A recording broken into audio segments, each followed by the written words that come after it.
power on. The following is a presentation of the Sovryn Technica podcast feed.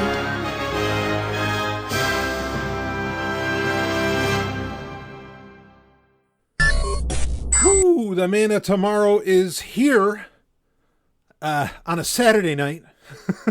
Sabbath's over.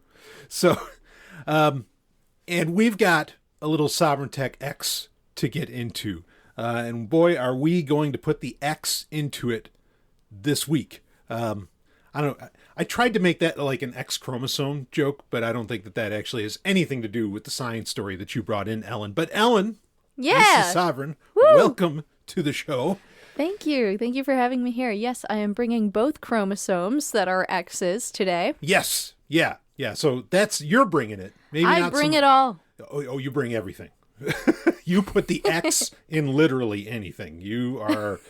I bring not just double X, but triple X. Yes. It's only sex if it's crossing the line. No, wait. Is that how that goes? Got a little Kane Roberts there for you. Anyway, you like Kane Roberts, don't you? Oh, yeah. Yes, yeah. Exactly. I've forced you into that camp. Well, actually, you edited boy, a lot of people might not remember this, but, you know, I wrote short fiction. You did? Yep. Yes. You made a whole book out of it. Made a whole book edited by you. Correct. And one of those stories had Kane Roberts in it, or a Kane Roberts concert was part of what was part of the story. Yeah, very graphically depicted Kane Roberts' show. Yeah, it was something. Action happening by the chain link fence. But that's not what we're here to talk about. Not exactly. No. We're going to get into, actually, we are going to get into, and I'm not kidding, we're going to get into pornographic content later on. Well, maybe even earlier on. And maybe earlier on. This is a Valentine's Day special. It is. This is a Valentine's Day episode. But here's the thing, and I want to open up talking about this. Now, we've talked about, and I've talked about, you and I have talked about this before, the history of Valentine's Day. I've talked about the history of Valentine's Day. I actually have a very famous episode. I think it's titled The Wild History of Valentine's Day. You had me record a section of that episode. Yes. Yeah. And I've re-released that a couple times, just because It's great. Yeah, for me, right. For me, it's definitive. And it was like a Q&A originally. It was part of a Q&A for Patreon content. Of course, patreon.com/SovrynTech if you want to check all that out.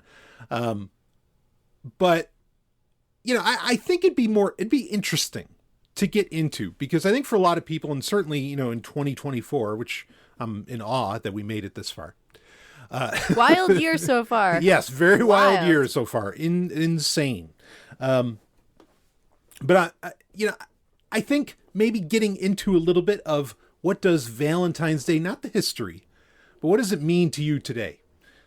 This is something I'd like to talk about for a little bit. Okay. Because I know people who are very, they really, are very non-conventional. Or unconventional. Let's put it that way. They break a lot of traditions. You mean like us? Well, yeah, certainly us. Yes. But these are, some other people, and they still do like the very, almost traditional / conventional, at least for the Hallmark card 20th century and early part of the 21st century, I suppose, Valentine's Day stuff, going out to dinner on the 14th and all this crap, right? Now, for me, yes, I know I'm a very unconventional person. You certainly are as well, Ellen.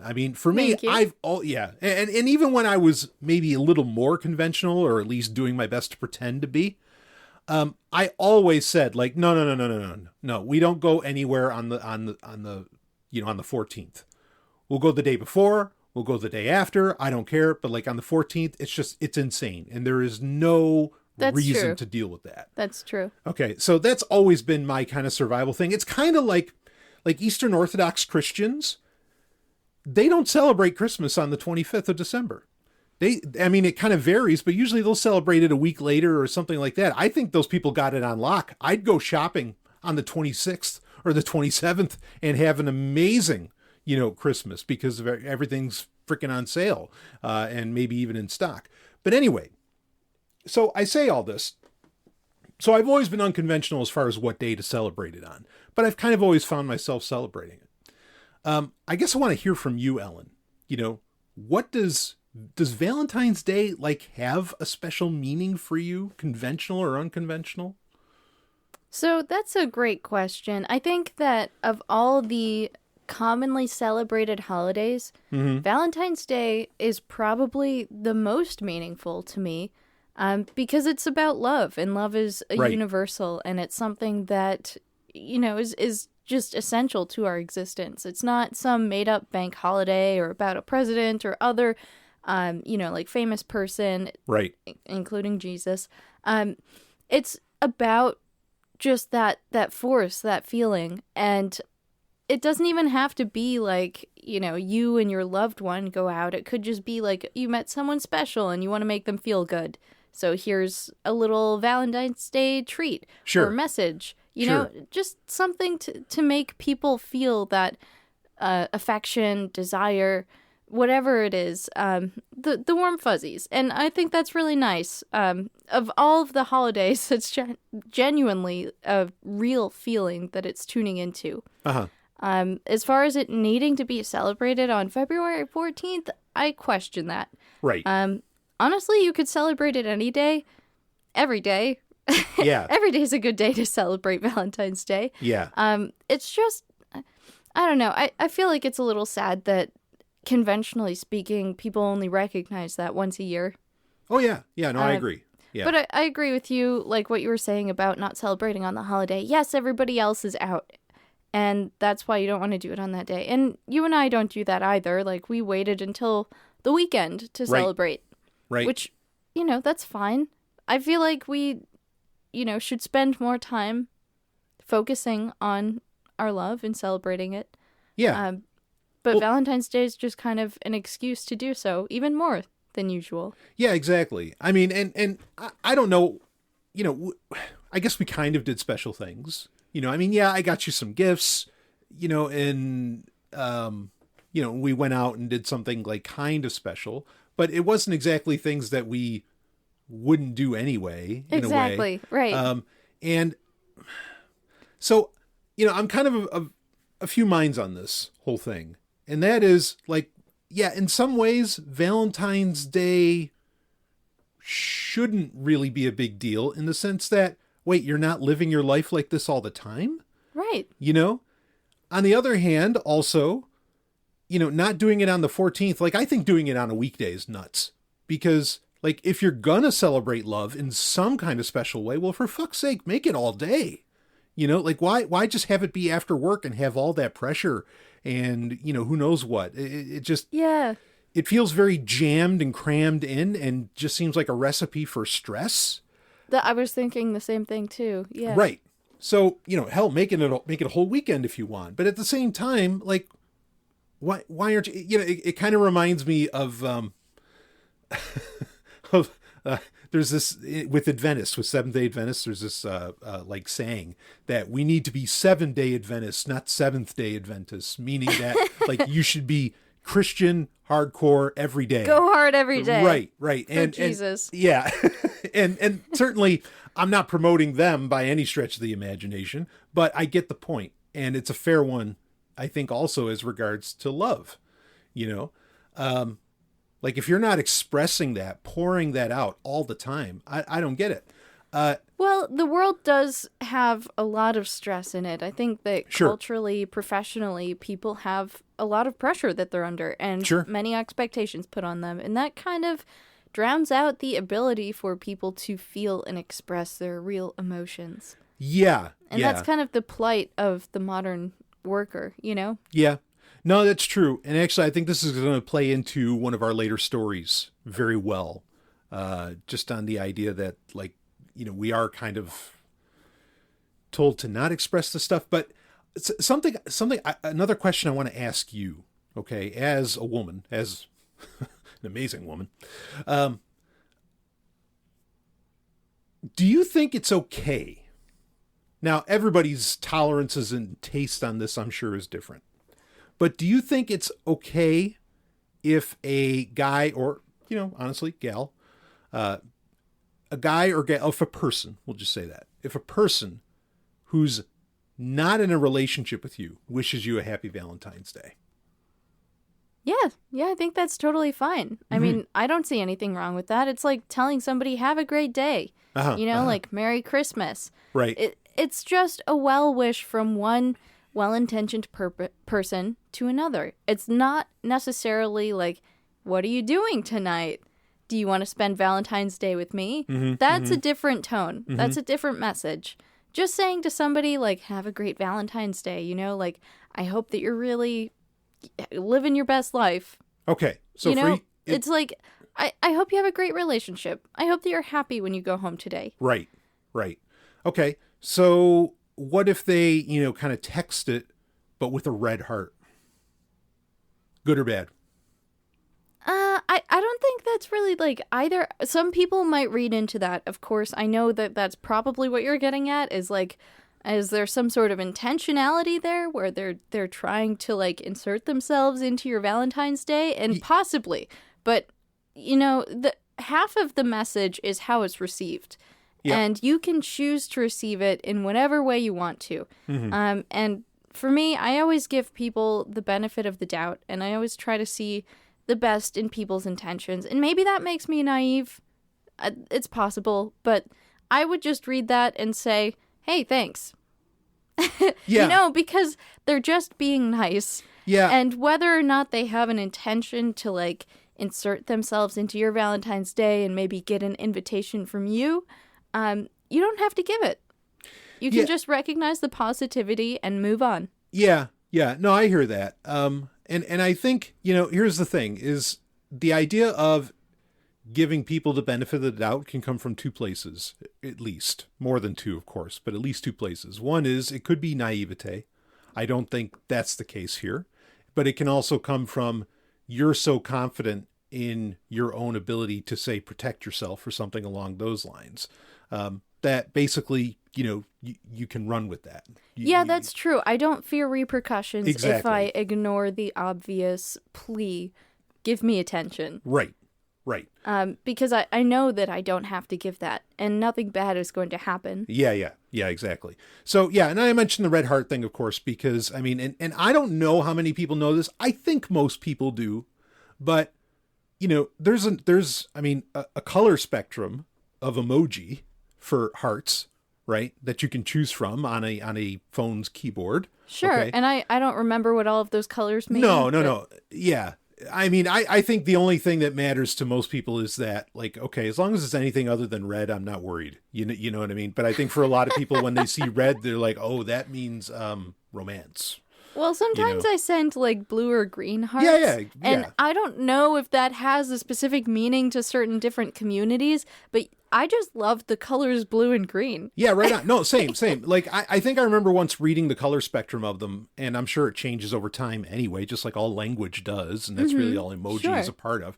But like that the black heart is meant to be maybe sardonic or even like wishing something bad. Like, Whoa. And I'm like, no. Everything I do is the color black. And so I send my best friends black hearts like that, that's just what I do. Yeah. And that's another thing too, is like part of the message is what the person intended. And like, how can you know what a person intended unless you know that person so well that they've already explained to you, like, everything I do is black. Yeah. Well, that's the thing. I think people who communicate with me, they get it, Sure. Like, I think they totally understand. So, but I bring this up partly because I remember years and years ago, this is before we were dating, and like I, messaged you, and said, hey, happy Valentine's Day, and I think I used a blue heart. I think I actually looked up. I'm like, okay, I want to be careful here. But admittedly, like I was. I was like. What was your intention with that? Well, see, I'm glad you asked. Okay, because honestly, like it was I can say this now. It was like a low key way of saying that I'm thinking about you in a somewhat romantic way. you know? Aw, that's so sweet. Yeah. And I do think I ended up asking you even to the movies and all that stuff. Yeah. All of which there was no I mean, here's the difference though. Okay, yes, it's a way of me letting you know that I'm thinking that, but then also I have no expectation. I had no expectation that you'd respond. I had no expectation of, say, like, I think we went and had dinner and a movie or whatever. I had no expectation of anything happening at that sort of thing, you know, like none of that. So I think you can, I mean, and this is the problem with language, right? It like, what's the intent? What's this and that? And there's the intention of, even if it's something where, yes, I'm thinking that way, also the mature thing for the sender, not you, the receiver, Ellen, but the sender, is to just not have any expectations in that. Yeah, that is the mature thing to do. Yeah, and but then it's I hard think it's for okay. most people, right, to not have expectations about a response when they send a message like that. Yeah, especially over text. Totally. Right. Yeah. And in that case, like, yes, I was excited because I wanted you to think about me in that way, and I was, you know, in one sense, I was just very happy that, like, oh, somebody is thinking about me today. Mm-hmm. You know, somebody cares about me. Mm-hmm. But the fact that it was also somebody that I wanted to have a romantic relationship with, yeah, that was really exciting to me. Yeah. But, like, imagine if I didn't want that. It would have just been like, oh, great, thank you. Yeah. Yeah. You know, a lot less excitement. Yeah, exactly. Well, I'm glad it was received that way. It was. Yeah. But, you know, but that's the thing for me. So, like, I hear you, you know, saying it's not a big deal and that people can do that. I'm pretty standoffish on unless the relationship with a woman, particularly with the dude, I don't care, whatever, you know. Like I could say Happy Valentine's Day to them, and you know, all day long. Yeah, sure. And it doesn't mean anything because you're not romantically interested in men. Exactly. Yeah. That aren't Carl Sagan. Yeah. Yeah. Exactly. I mean, there's guys who, you know, I'd let or take Leonard me Nimoy. up the ass, but like that doesn't mean, you know. Well, anyway. Yeah, all right, I might romantically would have been involved with Leonard Nimoy for sure, but yeah. Okay. So sexiest man in history, perhaps. But anyway, but like with women, with gals, unless it's it's been very clearly defined what our like dynamic is, as in like, oh, I think of you like a sister, or you know, something along those lines, or like it's a great friend, maybe. I mean, and I haven't done this either, but I'm just saying, like, maybe if it were a great friend's wife or girlfriend or something, where it's 100% known, I have no interest, you know, like there's a boundary there, never going to get crossed. I never say Happy Valentine's Day to a gal. Like, I just won't. Why? What's the significance of that to you? Partly, I think I'm worried that they may, I mean, because when I sent it to you, if you received it in a romantic way, then great, you know, because that was partly my intent, right? Yeah, but it was also shared feelings. Yeah, no, sure, right. But that's the thing, is I wouldn't want to confuse somebody or even open the door to the other gal, or, you know, to the gal that I'm saying it to, by even giving like a whiff that I'm interested in them that way, you know. And also, you know, I try to be careful of, because I think that some people, especially a lot of women, you know, like they might be worried. They may not have the confidence and capability that you have, Ellen, right? And so I just there's no need to, you know, exacerbate or potentially create like any kind of confusion or stress or anything like that in my mind. You know, I don't expect that like necessarily of other guys. Okay. Also, you know, like if guys sent you, and I don't know if they did or whatever, but if guys sent you Happy Valentine's Day, you know, like a couple days ago, I don't give a shit. No, nobody did. Right. Okay. But well, it doesn't, I mean, I'm just saying, even if they did, I don't care. But this is just me, that I like there to be very clear lines. Yeah. But I feel like you're just in general more critical of other men. Like, well, like anytime I get a message from another man or I talk to another man and I tell you about it, you're always thinking of, like, along the worst lines possible of what their intentions are. Yeah. And like, I get it. Sometimes that's deserved, but not always. Yeah, it depends. I mean, there's some guys. Yeah, I mean, boy, we could get it wholly sidetracked on that. I mean, you're you. Like, how can a guy not, be interested in you, and not like want you? You know what I mean? Yeah, and honestly, like, I just take that as a compliment if that is the case. Well, that's the thing. I do too. Like, guys can look at you. Guys can do it. I don't care. I don't care. like, it's fine. Like, I get to have some great conversations with people because, who cares what their intentions are? But, like, sure. I get to, explore the world that we live in interesting new ways through conversations with people. And maybe they were attracted to me to begin with. But, like, it doesn't have to stay that way. Relationships evolve over time. Yeah. I'm just saying, like, dudes gawking at you or thinking about you and all this shit, whatever. It's like, okay, you're basically like, it's a slow clap for my wife. Great. Yeah, I know. I'm a lucky guy. I'm the luckiest guy on planet Earth. Like dynamite. I really have no problem with that. But I just don't think that most people can handle this stuff at I guess we'll say a mature or evolved level. I want to be careful with what words get used, I suppose. But yeah, I definitely generally think the worst with you're right about that. Like I am very careful with other people unless I know them very well, and that they're playing, I'll say, on a higher level, of emotional maturity and interaction. But most people aren't. They're just not. And that's actually going to speak very much, once again, to a story we're going to get into later. Okay, so that's interesting, though.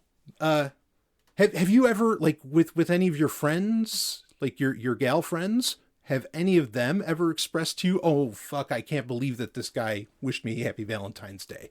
Has that ever been common to you? No, never. Okay.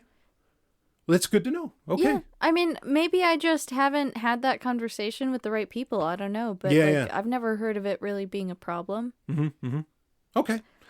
And honestly, like, I don't know. Valentine's Day is such a weird thing. Like, kids are kind of forced to celebrate it in school, like you have to bring Valentines for everybody in your class. Yes. And I think that just sets up some weird expectations. Yes. Where, like, okay, this is kind of about romance and love, but then, like, you have to love everyone. But clearly you don't love everyone the same way. There's different kinds of love.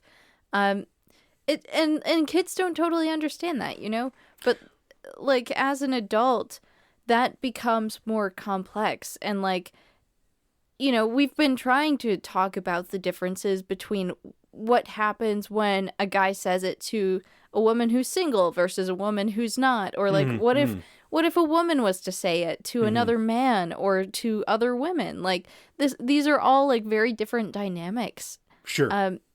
And I just think that every scenario is different. Yeah, I've never heard of somebody complaining because somebody said Happy Valentine's Day. Yeah.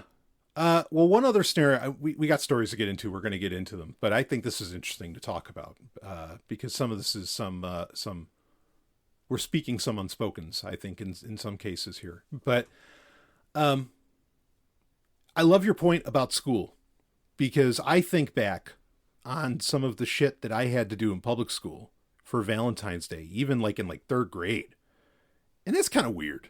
Like, yeah. like some of that is a little odd, and maybe it's not a surprise if like the teacher was like a 60s hippie, and communal living and communal love kind of thing. And I don't know, like it is an odd thing. Yeah. It's odd in how it's practiced, but also it seems way ahead of the game, or it seems like this is too soon. Like, well, if the messaging was universal love, love everyone, love thy neighbor, whatever, I think that would be really sweet. Right. That's a positive message. Everybody, should have more empathy and more love for the people around them. But at the same time, there's this confusing message of be my Valentine. Like, there's the special someone that's hit by the arrow. Right. Cupid's arrow, right. And it's that one person that falls for you. Yeah. And so obviously there's a focus on romantic love there. Yeah. Well, here's what comes up for me. Okay, there's two things where it's negative. One is Like, I can remember one practice, and you could say the problem is the practice. The problem isn't Valentine's Day and love, and that's fine. Okay. But I can remember where we had to, like, in the class, and this was like 3rd or 4th grade, but in the class, we would, it kind of be like pulling a name out of a hat kind of thing. Mm-hmm. And, and you'd put your name, be my Valentine, whatever, and then you'd see who ended up getting it, and maybe you had to, like, write some kind of message or something on it. So it's like a key party for 3rd graders. Well, see, yeah, that's what I'm saying. It's kind of creepy, right? You fuck. I hadn't exactly thought of it that way, but all right. Sorry. No, that's now that image is there. That's okay. That phrase "key party" is one of the maybe most common in Sovereign Tech history. But anyway, in multiple usages of the term. But okay, so, but this is the thing: is I can remember where, like, who I would at that time think was a really pretty girl. Mm-hmm. Punching way above my weight, if you know what I mean. Okay. And she would get it, and she'd see my name on it. And here's the thing. I'd be like, excited, right? Like, whoa, sure. Yeah, all right. Sure. But then you see, like, the roll of the eyes, the little curl of the lip, like, oh, him, and that just, that breaks the heart, right? That happened to you? That really happened? Yeah. And well, kids are harsh. no, they are, and it's all superficial, and that's why I think is. it's way too soon to even, like, be talking about this Valentine's Day shit, with kids like in those ages. Yeah, like, I remember in elementary school having crushes on certain kids and then finding out later that they were just, like, mean or didn't care or didn't know I existed, So Yeah. it's just, like, children are not prepared for the reality of romantic love. And that's fine. Like, Yeah, it's right. too early for them. Yeah, totally. No, I completely agree. So that sucks. Okay. And, like, that's a really, really negative result of, especially, like getting school kids and kids in general, into Valentine's Day, because you don't understand. Like, it's all superficial anyway, and Hallmark card nonsense. Do you think it forces you to, like, react to rejection earlier than you normally would have? I don't think that's the plan. I think, well, not the plan, but, like, kids, obviously, like, you had expectations for Valentine's Day. Yeah. Probably most kids do. And when they don't get the desired outcome, like, I have a crush on this person, but, you're all children, so, like, you don't know what the fuck's going on. Like, obviously there's a high chance that you're going to experience some sort of heartbreak or rejection. Mm-hmm, and like, if you just waited until in an older age when people are more interested in romance, like, maybe they're more biologically prepared for it, or mentally prepared, there might be less rejection. I don't know. Just throwing ideas out there. Yeah, I don't know. I mean, the thing was, it just, that was really shattering, and didn't do any wonders for my self-esteem. So I think that there's an inherent problem in that. Now, the other thing, though, that comes up, getting even beyond that, is, what about people that are alone, right? It's like, I mean, and I can kind of understand this because, being Jewish, Christmas is honestly like a wild affront to, in some ways, to my very existence, right? Like, okay, so the Christians get this massive holiday, and, but, if this was just a few hundred years ago, it'd be putting up crosses is no different than putting up swastikas. Okay. Like, I mean, like, either one would be a death sentence depending upon what country you're in. If the Catholics are going to, I mean, they'd say, like, no, I can't save you unless you accept Jesus Christ if you're, like, in a frozen, lake or something. Yeah. Well, the difference is that their saint, is somebody who died 2,000 years ago instead of, like, 80 years ago. Yeah. No, I get that. Okay, but my point that I'm making is, so, like, it's religious. It's not political. I guess Yeah, no, that's my yeah. point. Well, what I'm saying is that I understand when if you're someone who's alone and you don't want to be alone, because you can certainly choose to be alone, and that's completely valid. Okay, but if you don't want to be alone, and then suddenly there's like Valentine's Day shit all over the place, it's just reminding you of how fucking alone you are and about the love you don't have and that you want. And that's, I can understand where people come from on that, where they feel hurt, or they don't feel respected, or understood, and I get that. For me, I mean, I've had plenty of times in my life where I went on, fairly long stretches of not having love, and of being hurt in all this. Now, there's people who say, well, how do you deal with this? And now it's almost become like cliche in that, well, then your Valentine's Day, your Valentine is yourself. Love yourself on that day. And I think that's a fine message to have. I don't think it really solves necessarily that whole problem. But that's something I actually kind of did really before that was a popular thing. I wish somebody had told me that on Valentine's Days when I was alone. Yeah. Because I wasn't loving myself. Right. I was just feeling, like very low self-esteem, very low levels of love for myself or empathy for myself. Mm-hmm. Yeah, no. Yeah, I mean, it's a powerful thing to do. And in my opinion, in my experience, it does work. It does help. I mean, at the point I can remember, like I even had a friend like, hey, take pictures of me, and this is before smartphones, this is before digital cameras, before any of that stuff. And like, it would just, I was doing like almost the whole Valentine's Day thing, but for myself and of myself, and really having that self-love and loving myself. And that was really powerful. I can remember very particular Valentine's Day that I did that. And I went out to dinner on my own, but not everybody can do that. And I understand that, meaning that not everybody like really can handle going to things alone. Like, I mean, can you handle going to a movie alone? Yes. Yeah, me too. I know. But most people, like, in fact, I even, now I love going everywhere with you, but in general, I love going to movies alone, Sure. Yeah. I do things alone all the time. Right. Exactly. But and there's not a lot of people like that. Yeah, it's hard to be stuck in your own head. Yes. Because you have to like yourself. You have to be entertained by your own thoughts, Yeah, exactly. But that's it. But that speaks to it, is learning, and maybe it's an opportunity.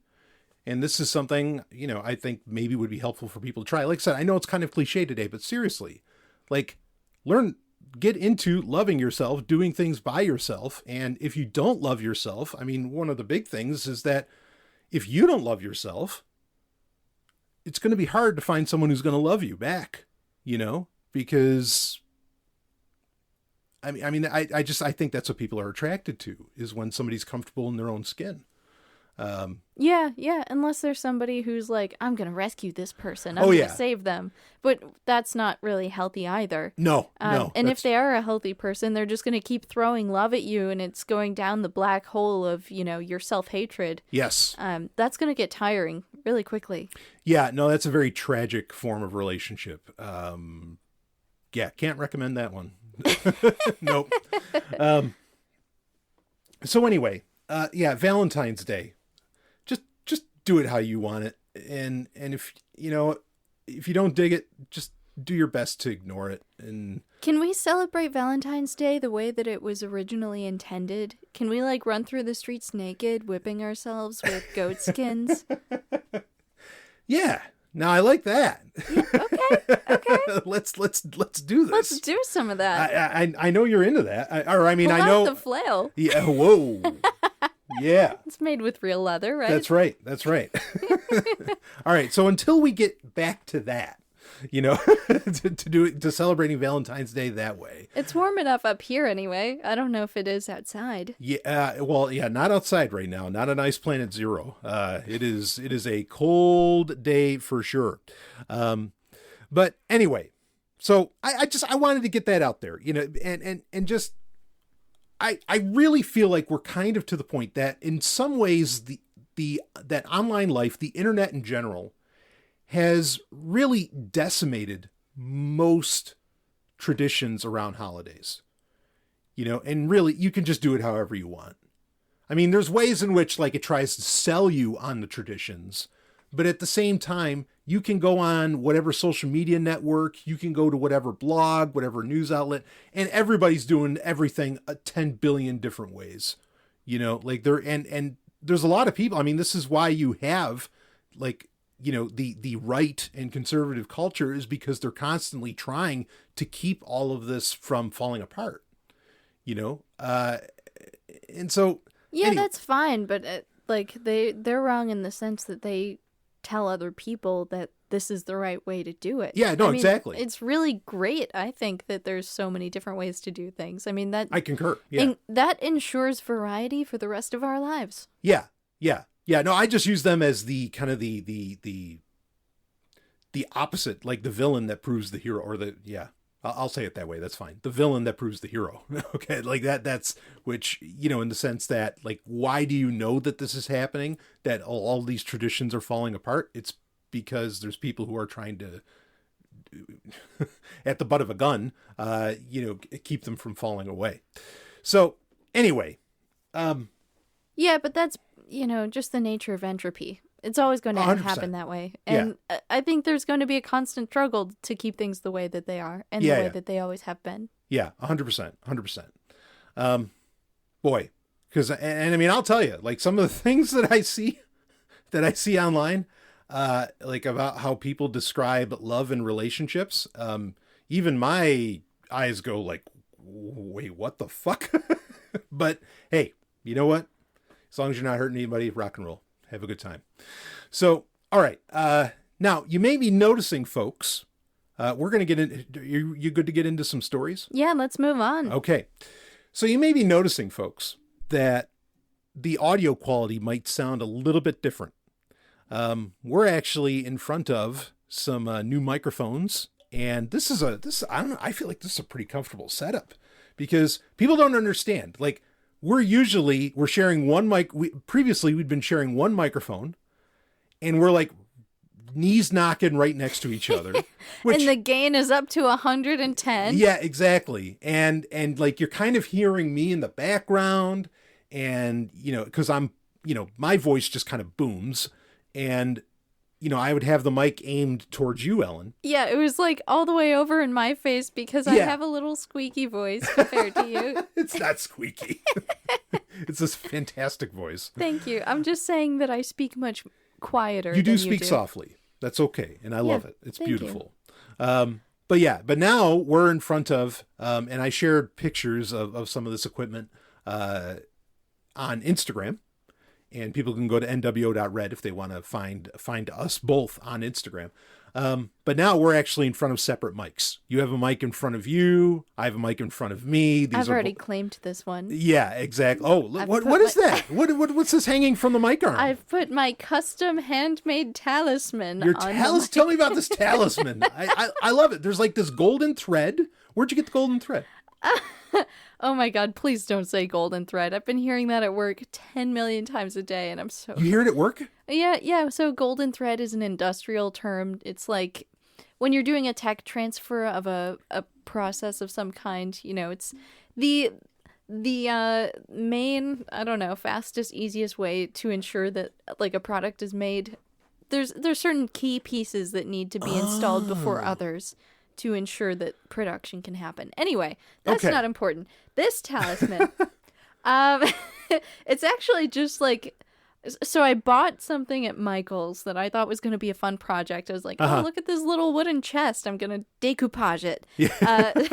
But I had to buy this stupid little children's set that came with a bunch of like cheap wood, laser cut pieces of like gemstone and jewelry.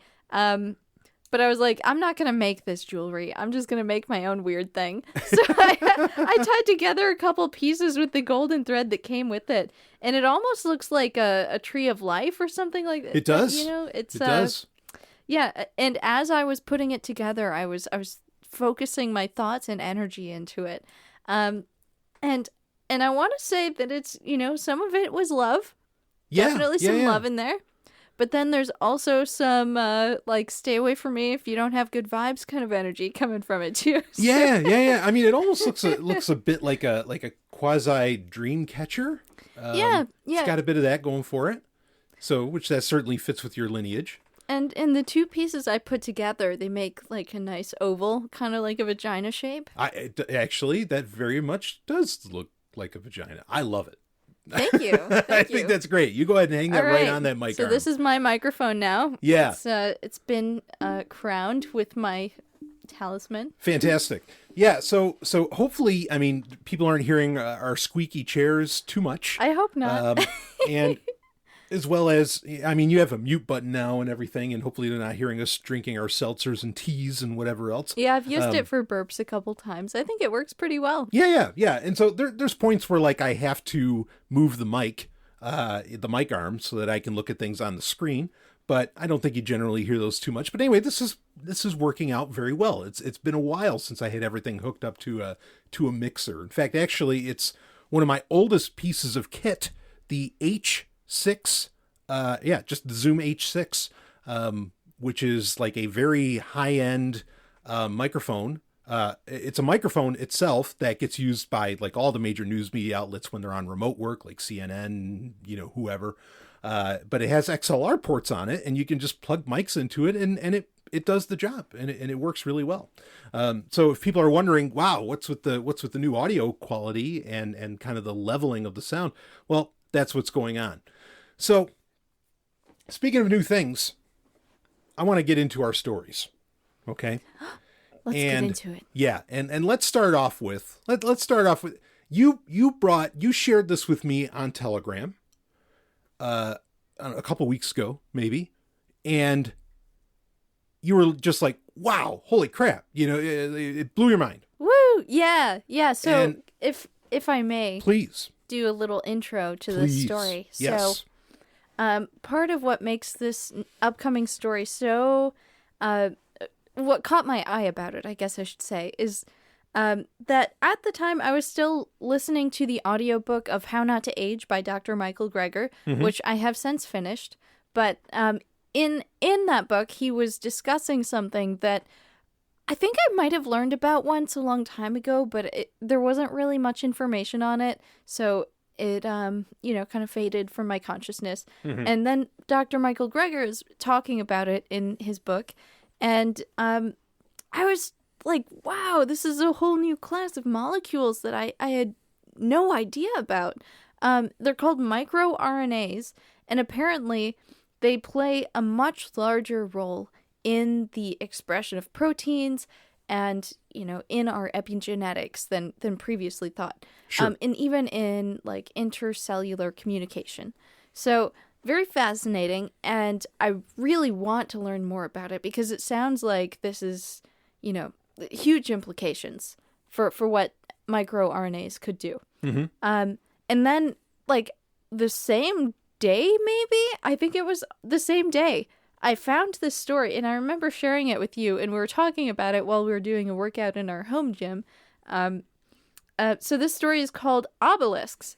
Entirely new class of life has been found in the human digestive system. And this is from Science Alert, right? Science Alert, yeah. Okay, yeah. Did you want to say anything else about this, or do you want me to just go into reading it? No, you can go into it. Science Alert, I'll just be quick on it. Science Alert it's a useful site because it kind of, it's a curator that brings in, science news from all kinds of different sources. And I enjoy it as well. That's all. Okay. Continue. So this story is from the 29th of January, 2024. Yeah, very fresh. By Tessa Koumoundouris. All right, so peering into the jungle of microbes that live within us, researchers have stumbled across what seems to be an entire new class of virus-like objects. It's insane, says University of North Carolina cell biologist Mark Pfeiffer, who is not involved in the study. So he told Elizabeth Panisi at Science Magazine, "The more we look, the more crazy things we see. These mysterious bits of genetic material have no detectable sequences or even structural similarities known to any other biological agents." So Stanford University biologist Ivan Zeludev. I love these names. Yeah. Ivan.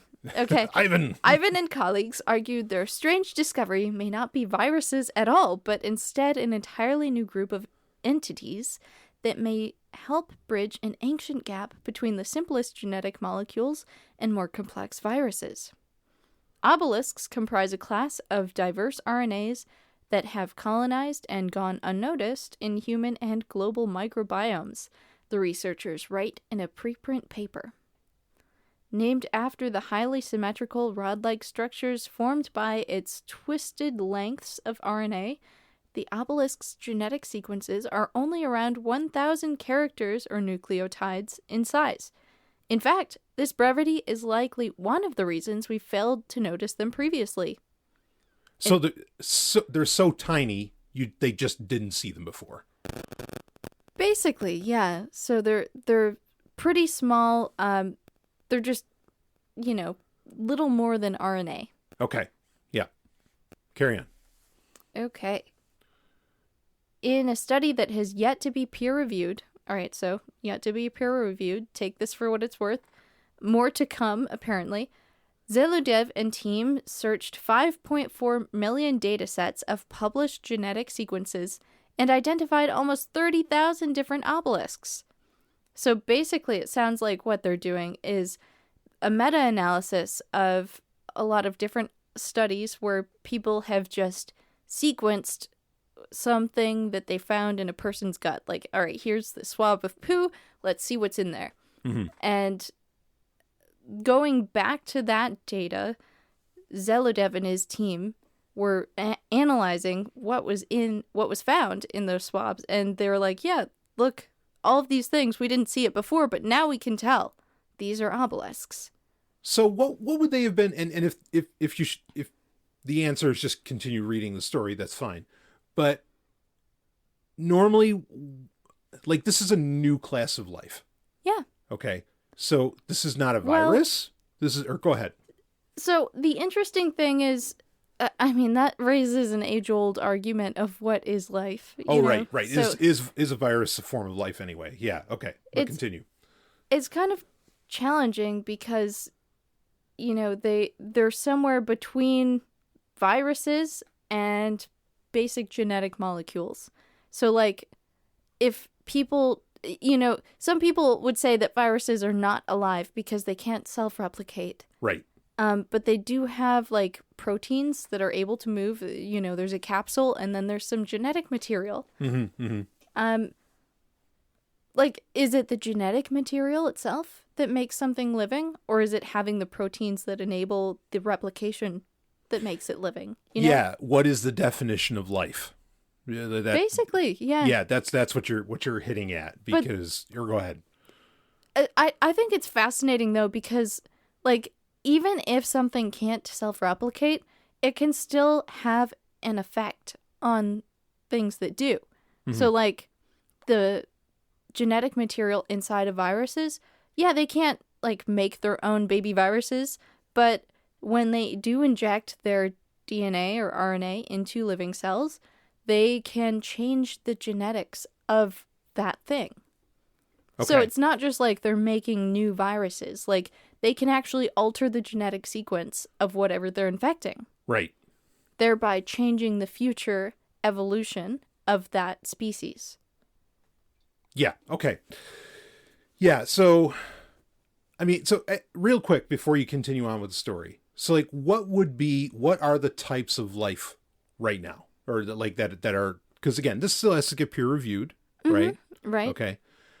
Which, of course, that process has its own problems. But, we have plant life. Yes. So there's a few different branches, right? There's plants, there's animals, the two most common ones. There's bacteria. Yep. There's archaebacteria. Okay. And there's protozoa. Yep. Okay. So we got those 5. Virus has always been, like, kind of a... It's on the cusp. Like, it's like not widely accepted. Right, but it's a questionable number 6. Right? Sure. So this could be the questionable number 6 or 7. Right now, like, it's kind of questionable. If you want to say that viruses are living, I think obelisks could fit in too. Then obelisks would be as well. But Right. but this is what they're arguing for, is that this is that other form of life. Like it's not protozoa. It's something completely different. Right. And even if it's not alive, technically speaking, it's a new form of, it's a new type of expression of genetic material. Right. Does that kind of make sense? Yeah. No, totally. Okay. Do you want to keep reading the story? Yeah, we've got a little bit more to go. Go for it. Yeah. In one set of data, obelisks turned up in 50% of the patient's oral samples. What's more, different types of obelisks appear to be present in different areas of our body. This supports the notion that obelisks might include colonists of said human microbiomes, the researchers explained. They managed to isolate one type of host cell from our microbiome, the bacteria Streptococcus sanguinis, a common human mouth microbiome. The obelisk in these microbes had a loop 1,137 nucleotides long. So it sounds like bacteria can have obelisks inside of them too. Like, that's what the story is saying. Okay. So we've got a quote here from Ziludev. While we don't know the hosts of other obelisks, it is reasonable to assume that at least a fraction may be present in bacteria. So the question of the obelisk's source aside, all seem to include codes for a new class of protein the researchers have named oblins. Oblins. All right, it's cute. All right. Yeah, it's kind of like goblins. I was just going to say put a G in front of it. All right. I like it. Yeah. Instructions for building these proteins seem to take up at least half of the obelisk's genetic material. All these proteins are so similar across all the obelisks, researchers suspect they may be involved in the entity's replication process. Interesting. So they code for a protein that are specific to obelisks, but nobody knows what those proteins exactly do yet. Uh-huh. Okay. This ability to code for proteins makes them different from other known RNA loops called viroids, but they also don't seem to have the genes to make protein shells that RNA viruses live within when they're outside of cells. So a protein shell, you could probably imagine like a bacteriophage, Yep. Or even COVID-19. Like, they have very specific shapes that come to mind when you say those. And those shapes are the protein shells that the genetic material lives within. Okay. So they're saying that obelisks don't have those protein shells. They're basically just loops of genetic material. Okay. So let me ask you this, just to kind of, help picture it. So would this be like, we as humans, okay, we have, like I said, like gut bacteria. Okay. Now bacteria is its own form of life, right? Yeah, and we actually have more bacteria in and on us than, the entire human population on Earth.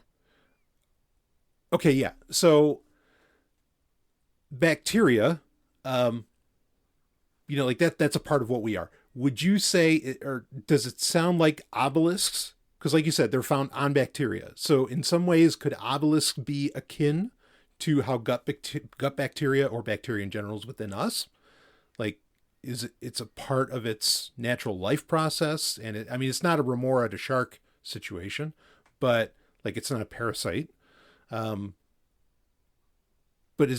am I painting a picture here of what this kind of looks like, or am I way off? I'm fine if I'm way off. I think so. It's way too early to say. Okay. They just discovered this. They have no idea what they do. Sure. They're still trying to identify, like, what even are these oblins? What Yeah, do those do? right.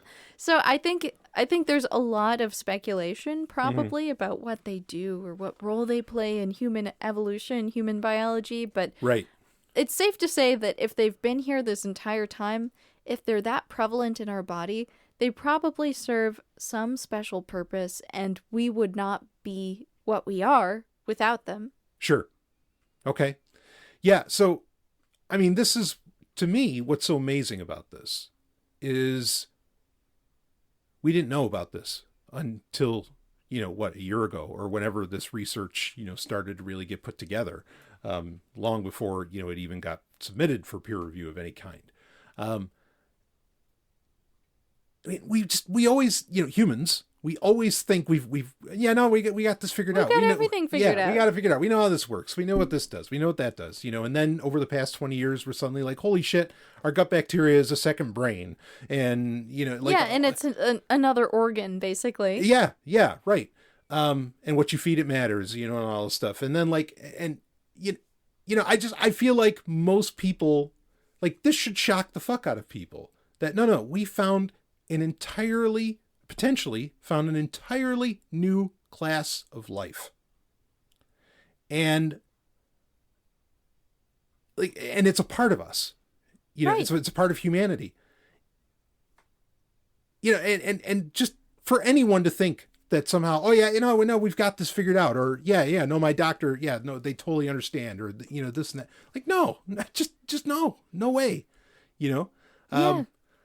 And that's ahead. Kind of the scary thing about, like, people having medications like antiviral medications or something like that. You don't know what you're messing with. Yes. Like, you don't know what's there, right. what it does. Right. You don't know what contraindications or what sort of side effects you're going right. to experience. Right. Like, what if disrupting these obelisks, and the oblins, mm-hmm. Like, what if that really does mess with your bacterial balance? Yeah. And, like, maybe they play some sort of important role in supporting the bacteria that live inside of you. Yeah. And if that's the case, then we need to protect them, Right. Or at least not do anything that could actively damage them. Yeah. No, absolutely. It just falls in line for me with the idea that, there's people who will have a bag of Cheetos and it's like, oh yeah, no, I'm fine. I'm like, oh, well, you think you're fine? Do you think your bacteria, your gut bacteria likes Cheetos? I bet they don't. and and if they're not fine, you're not fine. But this is what a lot of people just aren't getting. And I love that we're discovering, just again, potentially a whole new class of life. Yeah. And I think it's crazy because we've been genetically sequencing since, the 80s. Right. At least. And it has taken us over 40 years of, like, swabbing and genetically sequencing to find this whole new class of life that was apparently in the research all along. People just didn't know how to identify it. Yeah. Yeah, no, this bothers me because, like, a phrase that comes up for me right away is the concept of junk DNA. And it's not junk. No, right. No, none of it. Yeah, exactly. Right. None of it's junk. Like, no, you just don't know what it does yet. That's totally different than it being junk. Like there's useless and unknown. It's a case of unknown, not useless. Yeah, right? Just because it's not coding for proteins doesn't mean it doesn't do important stuff. Yeah, exactly. And you say, well, but the human body is made of XYZ, blah, blah, blah, go down the list of everything. And then in 2024, holy fuck, guess what? It's also made of obelisks. It's also, right? Those also play a role. Right, yeah. Which you didn't even know existed, a month ago or whatever. Now, I don't mean you, I mean everybody. Unusable DNA or junk DNA, a lot of that is used to code for some of those microRNAs. Yeah, right. That I was talking about earlier. Okay. Yeah. Yeah, so again, none of this stuff is useless. And not only that, but you can't make such a positive claim about, well, the human being is these 100 things or whatever, because again, suddenly you find out, actually, no, there's 101. Yeah. And that changes everything. Just like I said, just how over the past 20 years, suddenly we're realizing, no, you're not just feeding yourself, you're feeding your gut bacteria as well. And your gut bacteria has absolute control over mood, over all kinds of aspects of health, and people don't get it. Yeah, and one of the things I think people forget in the age of the internet, where you can access information at the touch of a finger, is that the more you know, the more you realize you don't know. Yeah. Like, that's the important mentality to carry with you in scientific research. Yes. Is that, you can learn everything there is to know about this body of research on, say, the brain. But that doesn't mean that you know everything there is to know about the brain. That just means you know all of the body of research that exists currently. There's always going to be something new. Oh, yeah. Because there's still, like, the unknown unknowns out Yes. there. And I get so annoyed, not to sidetrack too much, but, like, people will bring up factoids like, oh, you only use 20% of your brain at any given time. And it's like, if that were really true, our brain would atrophy to the point Yes. where we only use what we need, you know? Despite the fact that Lucy's a great movie. Yes, 100%. You're right. We use 100% of our brain, maybe not at the same time all of the time, but our entire brain is used and it is necessary. Yes. Like, don't let people fucking confuse you with those stupid factoids. Yes. Because it's not true. Yes. We use our entire brain, just like we use all of the bacteria that are inside of us. And they play important roles in hormone balance, in digestion, in providing nutrients that we require to survive. Yeah. Like, they break down foods that our body by itself could not. Right. So, like, of course, we just need to keep an open mind about these things. Yeah, I want to touch on that real quick. And because this is such a powerful statement, written best by Frank Herbert, though I know he pulled it right out of Jewish mysticism, but whatever. But there's the Mentat credo of do not collect answers, collect questions. And that's so powerful, you know, that, like, look, the answers aren't what matter.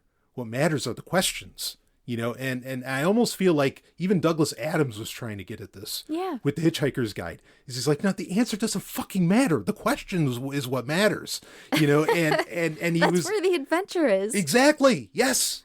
And that was the whole rib of that. You know, it's like, no, you don't need to know the answers. It's the questions and the quest. I mean, quest is even in the word question. Like they share the same etymological roots. Mm-hmm.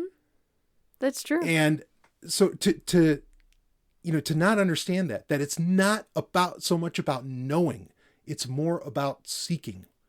And that's really where you find the good life, you know, or the adventure, or, you know, the health, all of that. It comes in the seeking, not necessarily in the knowing.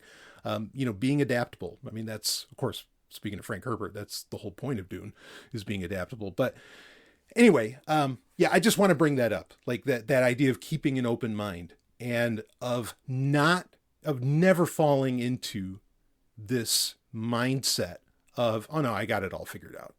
Like, oh no, you know, whatever. Like, yeah, we know what the human body's made of. We get how this works. No, you don't need your spleen. No, you don't need, you know, your appendix, your appendix or your tonsils or anything like that. And it's like, but yeah, keep an open mind and pay attention to the largest available preponderance of evidence. Yeah. And, like, you might find out that, oh, actually your appendix does play an important role in, you know, storing bacteria for, like, if you get sick, you know, they can hide out in there until the illness passes. Right. And then they, you know, that's a reservoir that they can come out of again. It's like they're protected in there. And, you know, that can reseed your intestines with good bacteria.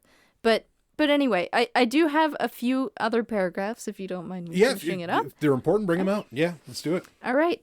So they're also significantly larger than other genetic molecules that coexist inside cells, from plants to bacteria, called plasmids, which are more commonly composed of DNA.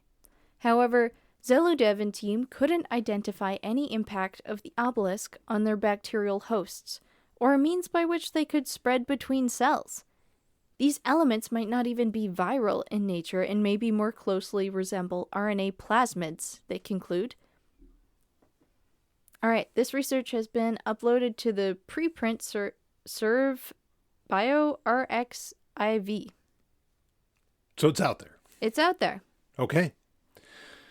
So, I mean, what is that the end of the story? It is, yeah. Yeah, okay. So, I mean, we got into a lot of what this means, but, you know, when you finished learning about this, when you finished reading this, I mean, what was coming up for you? Holy shit, this is a whole new class of life. Wow! That's pretty much what you typed to me on Telegram. Yeah. I love it. I mean, right. I just love... just the awe and the wonder of the complexity of our universe, that like the closer we look, the more detail we find. Yeah. And that, there's just something that's like new and exciting that we haven't found yet before. Right. I love that. It's like, discovering a new species of life in the ocean. Like, oh, what crazy thing is this now? Like there's always something new. Yeah, yeah. I mean, it's like Anton Leeuwenhoek discovering molecules, like for the first time. Like, holy shit, I mean, that's amazing. Yeah, I totally hear that. I mean, it's potentially in some ways, a whole new realm of science. I mean... Yeah, kind of. I mean, it's exciting, first of all, and like all of that oohing and ahhing that I, like, obviously I didn't do that out loud, but that's like my genuine reaction to these sorts of things is Sure. very exciting. But, yeah, I think that it's like maybe not a whole new class of life, but like just something new about life that we didn't know previously. And there's all of these new questions that we get to ask now, like, oh, what do these oblins do? And how do they move between cells, And Right. like, how do they interact with the cells that they live inside of? And there's just this exciting, like, once we answer these questions, what does that mean for us, sort of thing? Like, what's the impact? And I think that in itself is something that is worth pursuing, just because, like, okay, maybe you can learn some way to, like, actually live a better life out of this. Yeah, yeah. Have a better understanding of health. Yeah. Yeah, totally. Yeah, I mean, when you sent it, again, it just blew my mind. I mean, the last time I had read something like this, actually, I read it on the show on Sovryn Tech, and this was probably almost 10 years ago now, where they found out there's life forms literally in the atmosphere, that like live up there. And I mean, they're tiny, they're minuscule, but, everybody's like, oh, wait, what the fuck? We're not talking about birds. We're talking like, going up closer to like the ionosphere and everything. I mean, sure, there's like bacteria up there. Yeah. Yeah. And it was a remarkable discovery, that there is an entire ecosystem up there of life in the sky where the planes fly. We're not talking about birds here or anything like that. And that's just cool. It's like, wow, so what do they feed on? Like, do they feed on Yeah, there's a lot of questions or something? about that. Like, yeah, what crazy thing is this? Like, how do they live? And like, they must have some unique method of metabolism that we Right. don't know about, like, right. Like replication, all of these things. It could be potentially like super different than what we're used to. Yeah, exactly. Yeah. So, for me, when I first read this, when you sent it to me, I mean, that's the first thing I thought of, and what came up for me is like, wow, this is like as big as, like just finding this whole other class of, even if it's not technically another class of life, like it ends up being decided that it's not that, or it's a questionable thing like a virus. It's still an entire, like, it still feels like a new aspect of life. And class wouldn't be the right word, but it's another, I don't want to say another way of living or another way of life, but yeah, it's just this other aspect. Yeah, it's like in a place new... that we didn't know, or something we didn't know before. Go ahead. Yeah, a new form of existence. And yes. when you find something like that, you don't even need to believe in alien life to know that you found something alien. Oh yeah.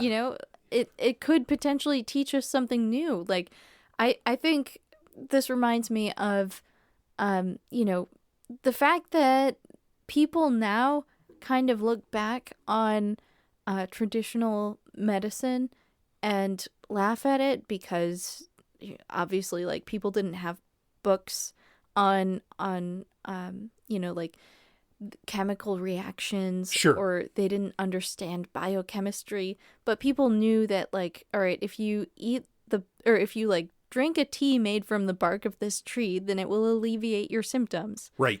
And like today, people are learning through chemistry why that works. Like Right.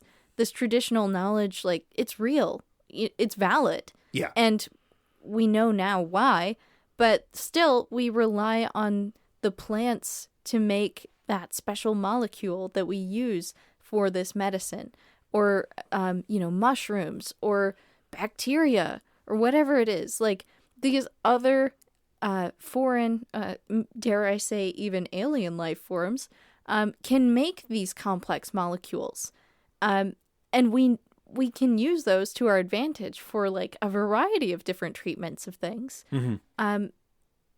And I think that that's still like so astonishing, because the technology that we use for making medicine now, yeah, it's great, but like plants and fungi and bacteria, like they did it first, long, long ago. Right. And they perfected the process. And they can do it so much easier and cheaper and more efficiently than we ever will in a laboratory. Right. Yeah. Again, I know it's cliche to say, but seriously, mind blowing. That this discovery was made, and really a strong reminder that no, you don't have it figured out. That doesn't mean that what's been learned isn't helpful and valid and and all that. That's great, but don't ever think I love that too. Yeah. Like there's just always more to learn. You just have to have an open mind. Yeah, it always kind of bothers me that, and this is something, and this is what we call a segue, folks. You get a lot of people talking about, say, particularly right now, the hot thing in tech is generative AI. Okay. And I'm caveating that specifically of generative AI, not artificial general intelligence. Okay. We're talking chat, GPT, all this crap, whatever. Okay. But a lot of people, including very intelligent people and people that I consider, that I have tremendous respect for, some I even would call a hero, a personal hero, would say, oh yeah, no, of course we're going to develop AGI. Of course we're going to develop artificial general intelligence, even if it comes out of this generative AI. Like it's going, yeah, we'll develop something that can think like a person because we're such simple machines. And it drives me nuts every time I hear that we're just simple machines. And it's like, that is a positive claim that exactly how we function. And that's an imagination killer, isn't it? Well, that too, sure. Yes. But like you can't make that claim. And we discover all the time, and not well, maybe not all the time, but every few years, there's usually some kind of dramatic new understanding of just humanity, to say nothing of the universe. Okay. And, to be able to make that claim that, oh yeah, of course we're going to have artificial general intelligence at some point.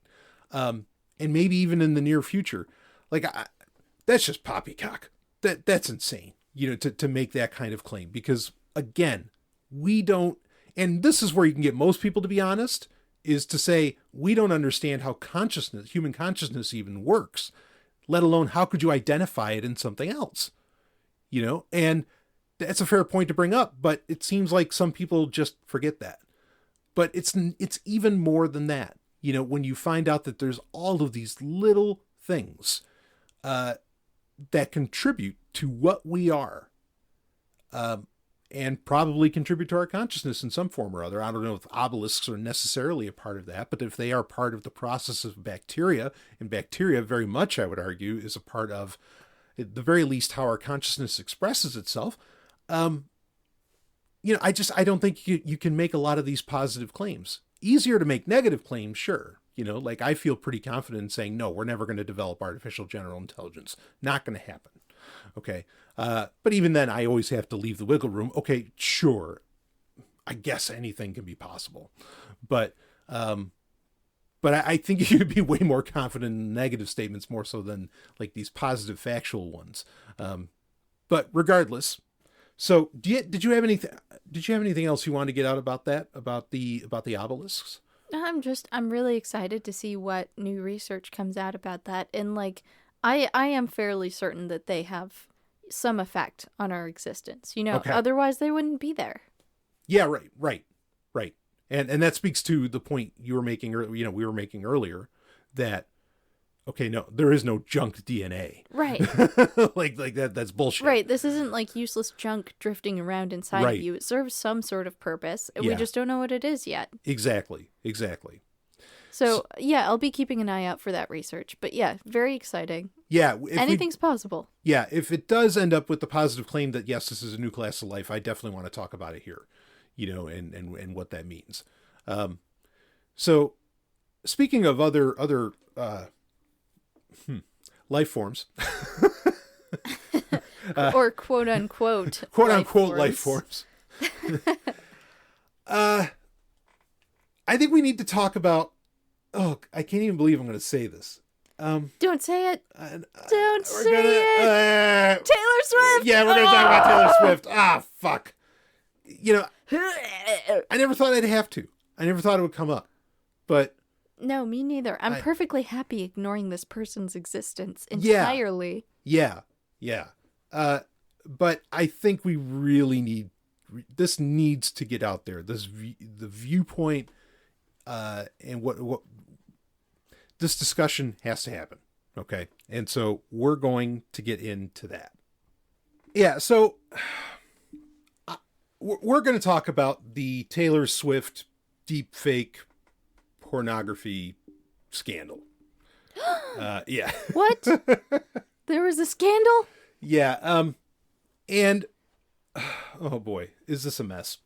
But before I get into that, Ellen, what are your problems with Taylor Swift?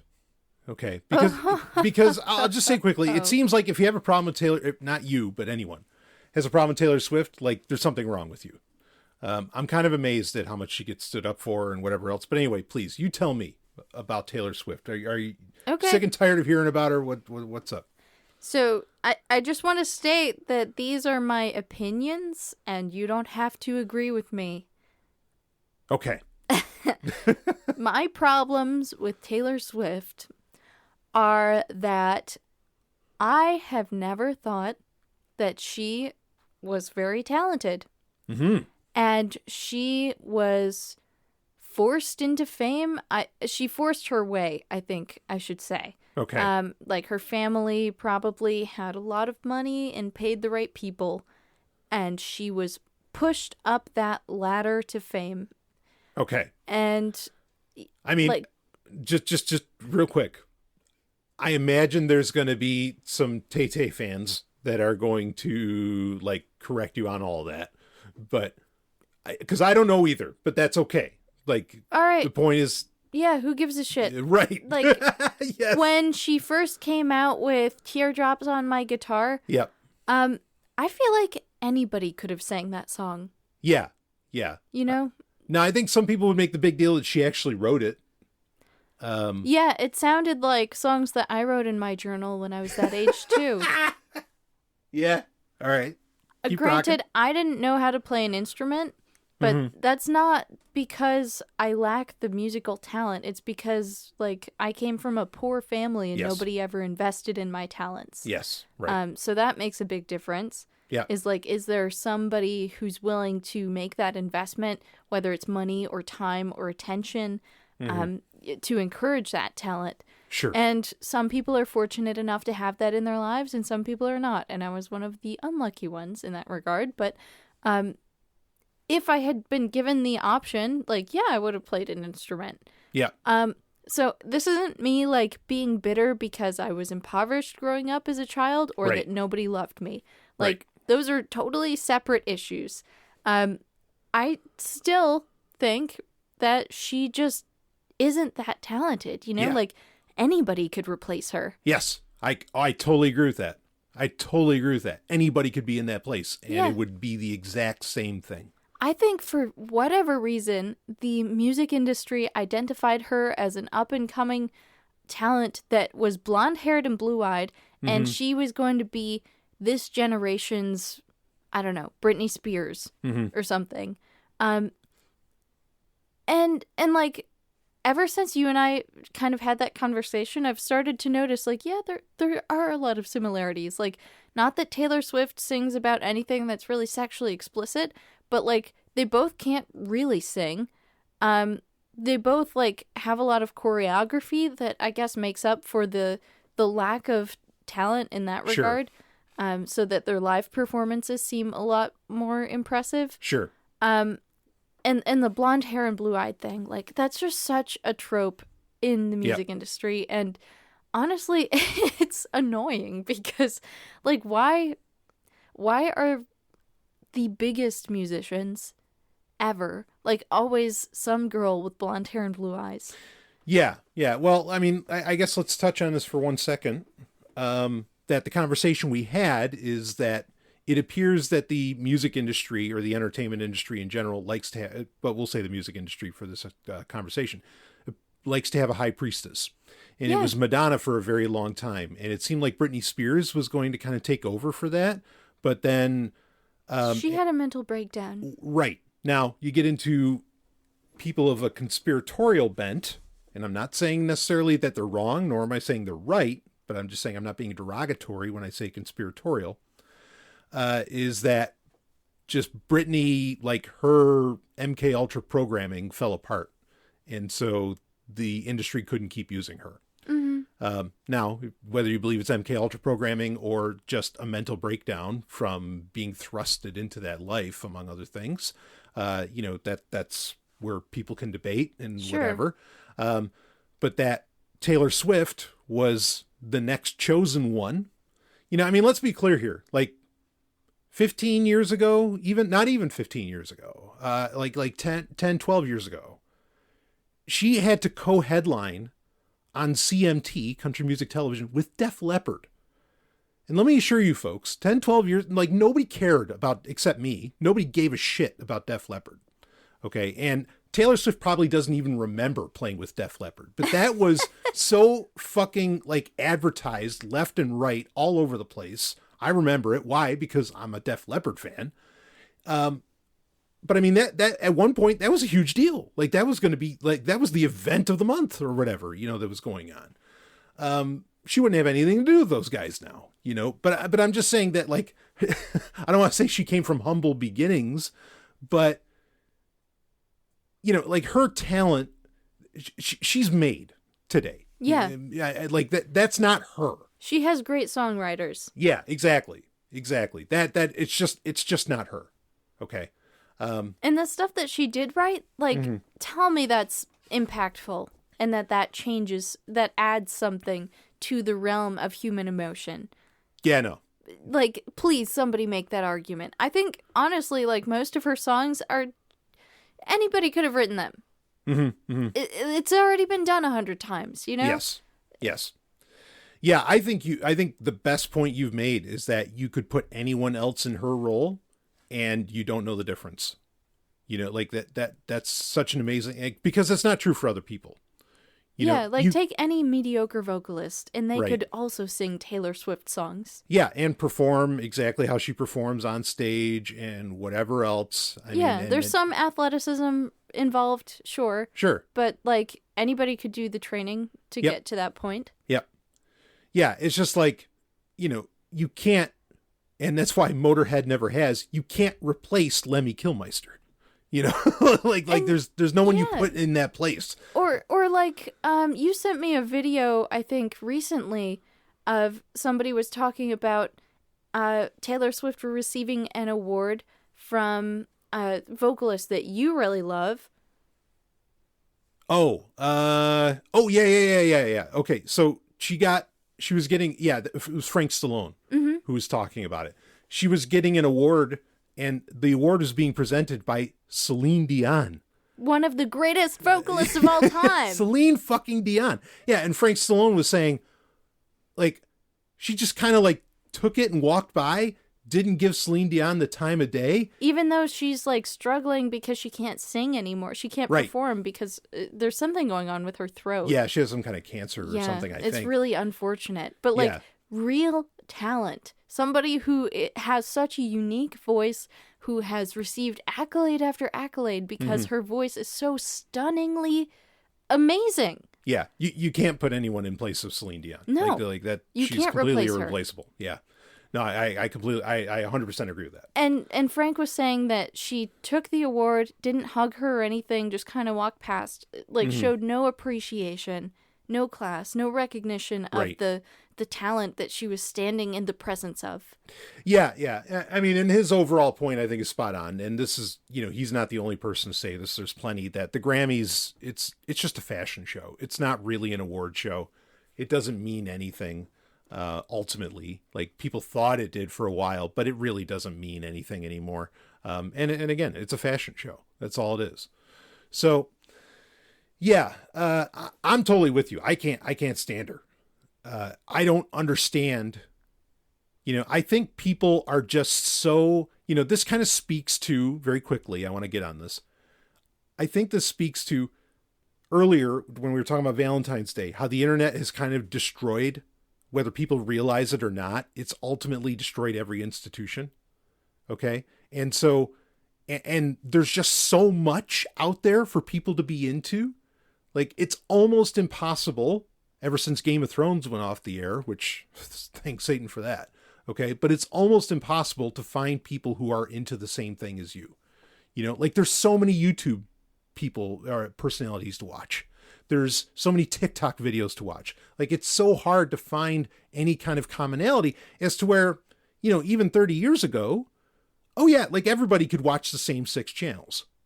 Okay. But like, it's not that way anymore. Yeah. But just to be clear, you're not complaining about this. This is actually like a good thing. In some ways, right? Yeah. Yeah. In some ways, I mean, I think it has affected the quality of things, but in some ways it's a good thing. But the point is, I think that so many people are trying to find something that they can all talk about around the water cooler, that they can all connect with. Okay.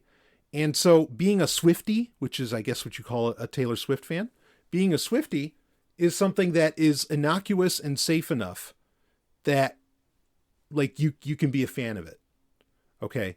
And so that's why so many people, like, it feels like it's something that you can rally around in a world with the internet where there is nothing to uniformly rally around anymore. As to where I think there used to be, or, I mean, whether it's good or bad is inconsequential. The fact is that people had something to connect over. Sure. It's a uniting force. Yeah. Like, everybody, if this was the 1980s, you could talk to literally anyone in America about and ask the question, who do you think shot J.R. Ewing, from in Dallas? And everybody would know what the fuck you're talking about, but there's nothing like that today. And so, yeah, except maybe Christmas, but I mean, but that's not like a cultural, I mean, it is a cultural force, but it's not like this person that you can it's not a pop culture reference. Yeah, exactly. And so, that's gone. That's dead. And so you have these last vestiges like Taylor Swift, and I can only imagine that that's what it's about, because it's so innocuous and safe, that people are into it, and so you can kind of rally around it, and boy, do they rally around it. And that really gets into the story of what I want to, talk about here. Yeah. Do you have more comment? Go ahead. I just want to say, like, at least from my coworkers, what I've heard, it seems like there's also this aspect of Taylor Swift where she's like a puritanical role model for young people. Geez. Like, she expresses sentiments about, like, not caring what other people say about you and just shaking it off and just being yourself regardless of what other people think. And the thing is, like, yes, that's a great message. That's a lovely message. Everybody should, just behave in whatever way they want to, right? And be themselves and not be afraid of retribution. But I don't feel like it's incredibly unique, the way that it's being propositioned, and I think that there's some depth that's missing from the lyrics and from the songwriting. Like, it's pop music, so it can't really take on a philosophical meaning, but, like, people are trying to make it seem like she's she's somebody to follow after, like being a positive role model, almost like Steve from Blue's Clues or something. I don't know, it feels like people are trying to rally around her because she is not being sexually explicit. And if she was, then I think the attention would be less, you know? Well, then I think you might really be onto something there, because that could explain the very reaction to the story that I want to get into, which is ultimately about her being the subject of deepfake pornography. Okay, where, you know, her face is being put on to another person who is engaged in pornography, in filming pornography. And so it looks like it's Taylor Swift. This is what a deepfake is. It's, you know, AI tech to overlay someone else's face. It's, you know, making it look like she's having sex. Yeah, it's like putting a face filter on, right, you know, somebody that's been filmed. Right. And it even goes beyond that. Like, there's lots of, you know, people just using DALL-E 3 or whatever to, you know, another generative AI to make images of Taylor Swift in, like, the Kansas City Chiefs locker room, you know, being sexually suggestive and all of this. And the reaction to this, not just from Taylor Swift fans, but from the tech industry, particularly X/Twitter, the media in general, and the U.S. government, of all things, which I rarely hear about the U.S. government coming out and standing up for, like, some entertainment icon. That's kind of weird in and of itself. Yeah. Okay. Yeah, like she's some national treasure or something. Yeah, right, which she's not. But, I mean, I guess one man's trash. I don't know. But anyway. Okay, before we get into the story, I have Please. one more question. Yes. So, like, okay, let me rethink how I'm going to present this. So, Okay. Taylor Swift is obviously, like, she's pleasing to the eye, right? Like, she's pleasant to look at. I'm not saying she's ugly by any means. Yeah. But I also, like, I don't think she's particularly attractive. No, I don't either. Yeah. Okay, so, like, I'm not going to do it. I was going to ask you to rate on a scale of 1 to 10, but that just feels so cheap. Well, you just asked me. It feels cheap, okay? But while we're on the subject, go ahead and put it out there. So, do you want me to answer the question or don't you? Yes, but I'm going to cringe when you do. What would I rate her as? I mean, on a conventional level, you know, I guess she's a 7. Yeah, I was feeling the same. Yeah, like, on a conventional level. I'm not talking about personal taste. Yeah. I mean, just from appearances, like, and I know that doesn't mean anything. Like, yeah, right. I'm the biggest proponent of, like, accepting people for what they are and not Right. for what they look like. But the thing is, she's like a sensation, and I don't understand why. Yeah, no, it doesn't. I don't understand it whatsoever. I mean, I could make some really, really harsh statements about her. She doesn't fit your ideal of beauty, is what you're saying. Of female beauty, correct. Yeah, I mean, no way. I mean, not only that, because then, like, ask me, okay, on a conventional level, how do you rank Ellen? And I know how every other guy would rank you. Like, you're an instantaneous 11. I'm no Angelina Jolie. No. Oh, yes, you are. More so. Yeah, no. In fact, I've heard guys directly compare you to her. What? Oh, yes. I'm so honored. Wow. I'm just saying, and I know you're not being modest. I know this is really how you see yourself, okay? But well, I do have some body image issues, I should right, say. Right, okay, and I get that. And we all do, sure, okay, but I get that. But, like, I can tell you objectively, from so many people, speaking on a conventional level, you are an absolute 10 doesn't cut it. A 10 does not cut it. You are so fucking hot. Like, everyone, guys, gals, they say, like, what is she? She should be, like, partying on yachts, you know? Well, I should. So, anyway, I'm just saying, on a conventional level, you're more than qualified to tear down Taylor Swift as far as that goes. Thank you. And I'm not saying she's ugly. I don't think that. You know, she's a beautiful person, but, like, not my ideal of beauty. Yeah, by any same. stretch. Same. And I'm just surprised that like she's being made into such a sensation. Well, I think there's something in that too, though, is that it's kind of the quote unquote every woman, in the sense that, like, it's not a lowest common denominator, but like it's a level of beauty. It's not too crazy. And so more people relate to it because she's not like that hot. Yeah, okay. I could hear that. Yeah. Yeah, and so she's relatable. Right. And so it's something more that adds to her her appealing to the lowest common denominator. Okay. Yeah, like all the Ugg boot wearing, pumpkin spice drinking white girls with their Stanley cups. Their iced coffees. Unreal. But you say that, and that makes me think about a lot of things about her. It's like maybe the reason the Kingmakers have chosen her is because, and why her music is so banal, or as banal as I like to say, is because it rhymes with anal. Yeah, well, right. Yes. But maybe like the reason, like her music and everything, like all of it, it's because it's not exceptional. And that's actually why she's, fuck, man. Maybe that's why she's actually, I never thought about this. She's actually popular because she is so fucking common. But isn't that a requirement of pop music? Is that it's like not amazing? No, well, it's relatable to everyone? Yeah, but so that can be true, yes. But it doesn't always have to be true.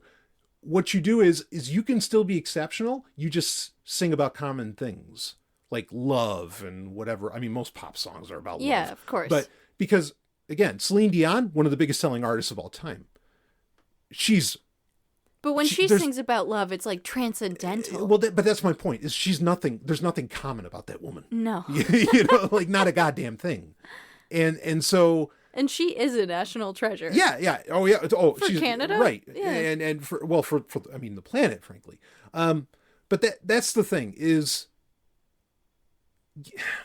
Now, I hear your point, but I don't think that was always true. I think in the 90s, and this is true, I talked about this on the show in the past, like actors 70 years ago, like in the 1950s, you had to be able to sing, dance, act. I mean, you had to be you had to be attractive, conventionally attractive, by the way, no CGI covering up your shit. Okay. Like you had to be the perfect package. You had to do, honestly, you used to have to do your own stunts. Like you had to be able to do everything if you wanted to be in front of the screen. Okay. Like one of my favorite movies, Seven Brides for Seven Brothers. Okay. It's a classic musical. All of the guys in that, you watch that movie and when you realize that there is no stunt doubles, there's none of that shit. And it's their voices when they're singing, they're doing all the acting. It will blow your mind. And you will say, what happened to guys like that? Because these guys could do anything. They were athletes. They were singers. They were the whole thing. And so I think initially you used to, before technology and kind of like the behind the scenes, say in the music industry, not that Celine Dion like wrote her songs or whatever, but before all that stuff, you did have to be somebody exceptional. You did have to be something special. But I think now we're to the point that because humans have become so pathetic in the past 20 years that, like their high priestess has to be equally pathetic, or at the very least has to match their commoner status, And so you don't want Megan Fox or whoever up there, or Angelina Jolie, or whatever. Madonna. Yeah, you don't want that. Okay. You want somebody that like is potentially attainable by the every person, like you want their music to be good, but not too good. You want their dancing or whatever to be like, okay, yeah, that's choreographed at least, but it's not great. That's not Michael Jackson or even Janet Jackson up there, who would like slaughter anybody on a dance floor. So wait, wasn't that one of Michael Jackson's songs? Oh, Blood on the Dance Floor. Blood on the Dance Floor. Yeah, it's the song and album, phenomenal. Yeah, so wow, that I feel like this is a massive revelation. Really, just had a mind-blowing experience. Yeah. I mean, talk about a new, again, I was being kind of cheeky earlier in saying like new class of life form and referencing to Taylor Swift, but I think she is a new class of life form. She is like the ultimate commoner. Because there's just nothing fucking impressive about her. I mean, she's so pathetic. She's even dating a football player. Like, how much of a loser do you have to be? Sorry, go ahead. Yeah, no. I mean, you're right. What is this, high school? Sports is just another one of those topics where, like, we could get lost in that rabbit hole. Yeah. But, yeah, ultimately, it's just entertaining the plebes. Right. And, yeah, she's the American prom queen. Yep. And the football player that she's dating, who I don't even know his name. Yeah. But he's, like, the prom king. Yeah. This is such amazing marketing. Because, I've said on the show for years that most people still live in high school.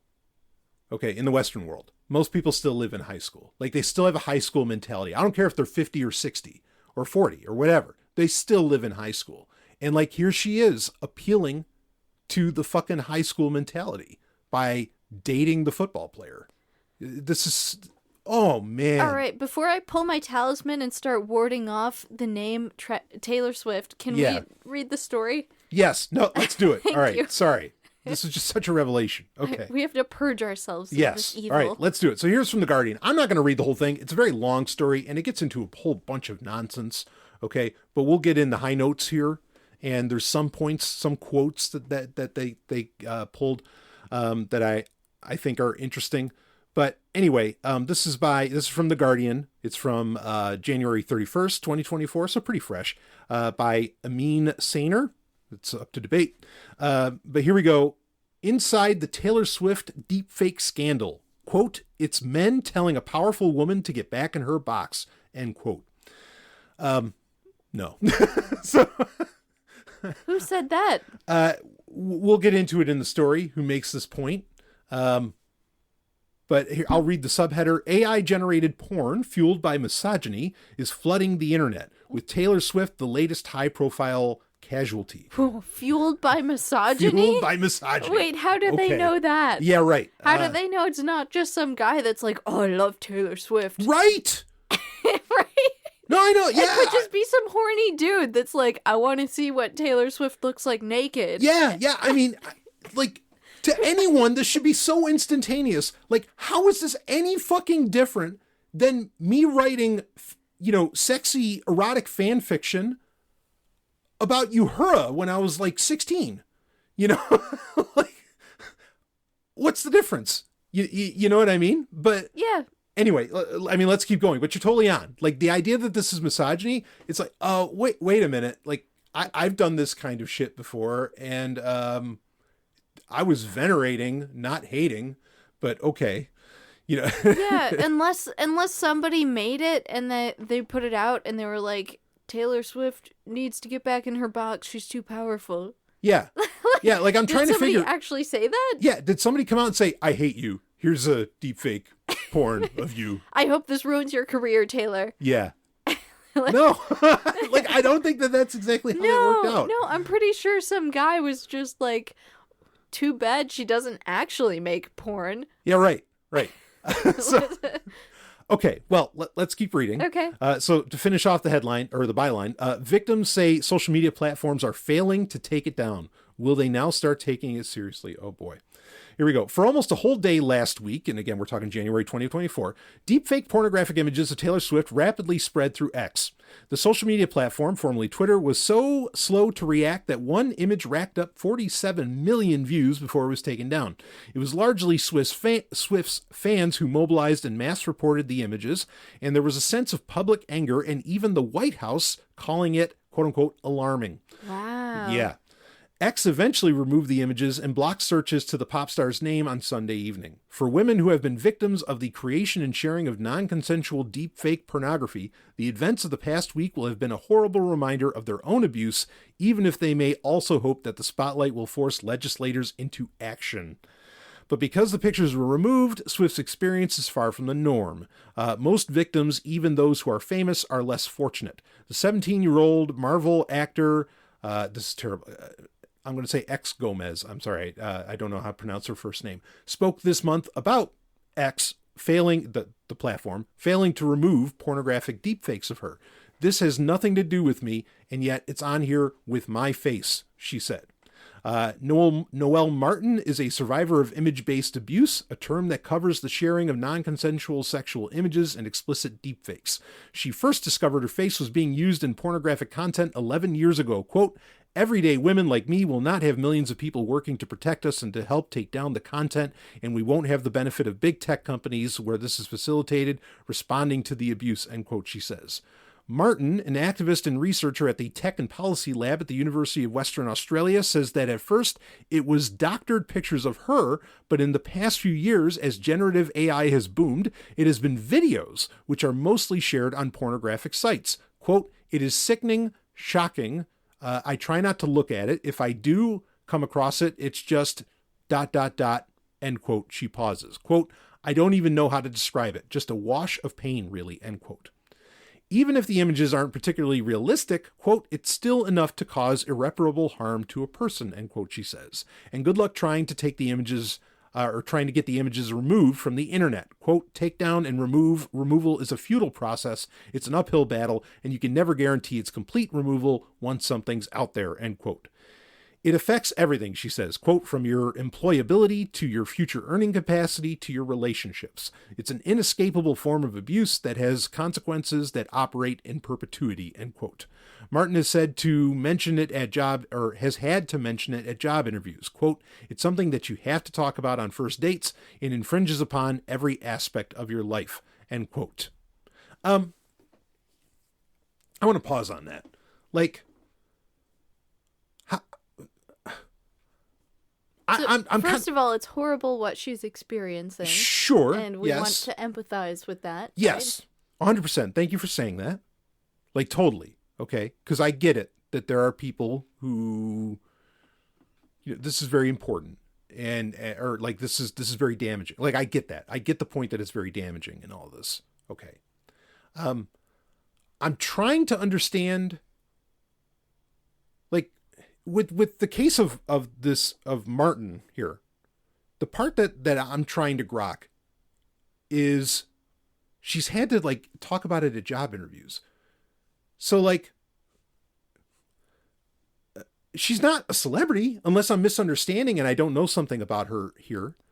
Well, they said less famous, right? I don't know if that means like she's not like online in some capacity. But she's like going, she has followers of some kind, apparently. Sure, but she's like going for regular job interviews and whatever, and so I'm assuming she's not like a millionaire or something like that. Mm-hmm. And I'm just trying to understand. It's like, wait, you've had to talk about this at job interviews, but like what? Like are they looking? I mean, the issue there seems to be the job, seems to be the interviewer, in fact. Because what? They've watched so much fucking porn that they've seen your face? Or... Well, so the thing is, like, I think this applies universally, is that, like, people just need to recognize that you can't trust what you see online at all. Oh, totally. Anymore. I mean, you're hitting totally on this. That you just can't. And, I mean, to speak on that quickly, though, on that point, I want to read a little bit more. But to speak on that really quickly... Like, this should be seen, in that sense, this should almost be seen as a good thing. Because now, everybody on planet Earth has plausible deniability. Yeah. like all of us... Put out any picture, any video you want, and you could, like, if you're embarrassed by it at some point in the future, just say, like, oh, that's a deep fake. Yeah, it's a deep fake. That was AI. That wasn't me. Yeah. Like, this is great. We've come full circle. Because before, we were being tracked everywhere in everything that we did. And now we can say, no, all that shit's faked. Yeah, but we saw you in the Starbucks. No, you didn't. That was AI. Right, right.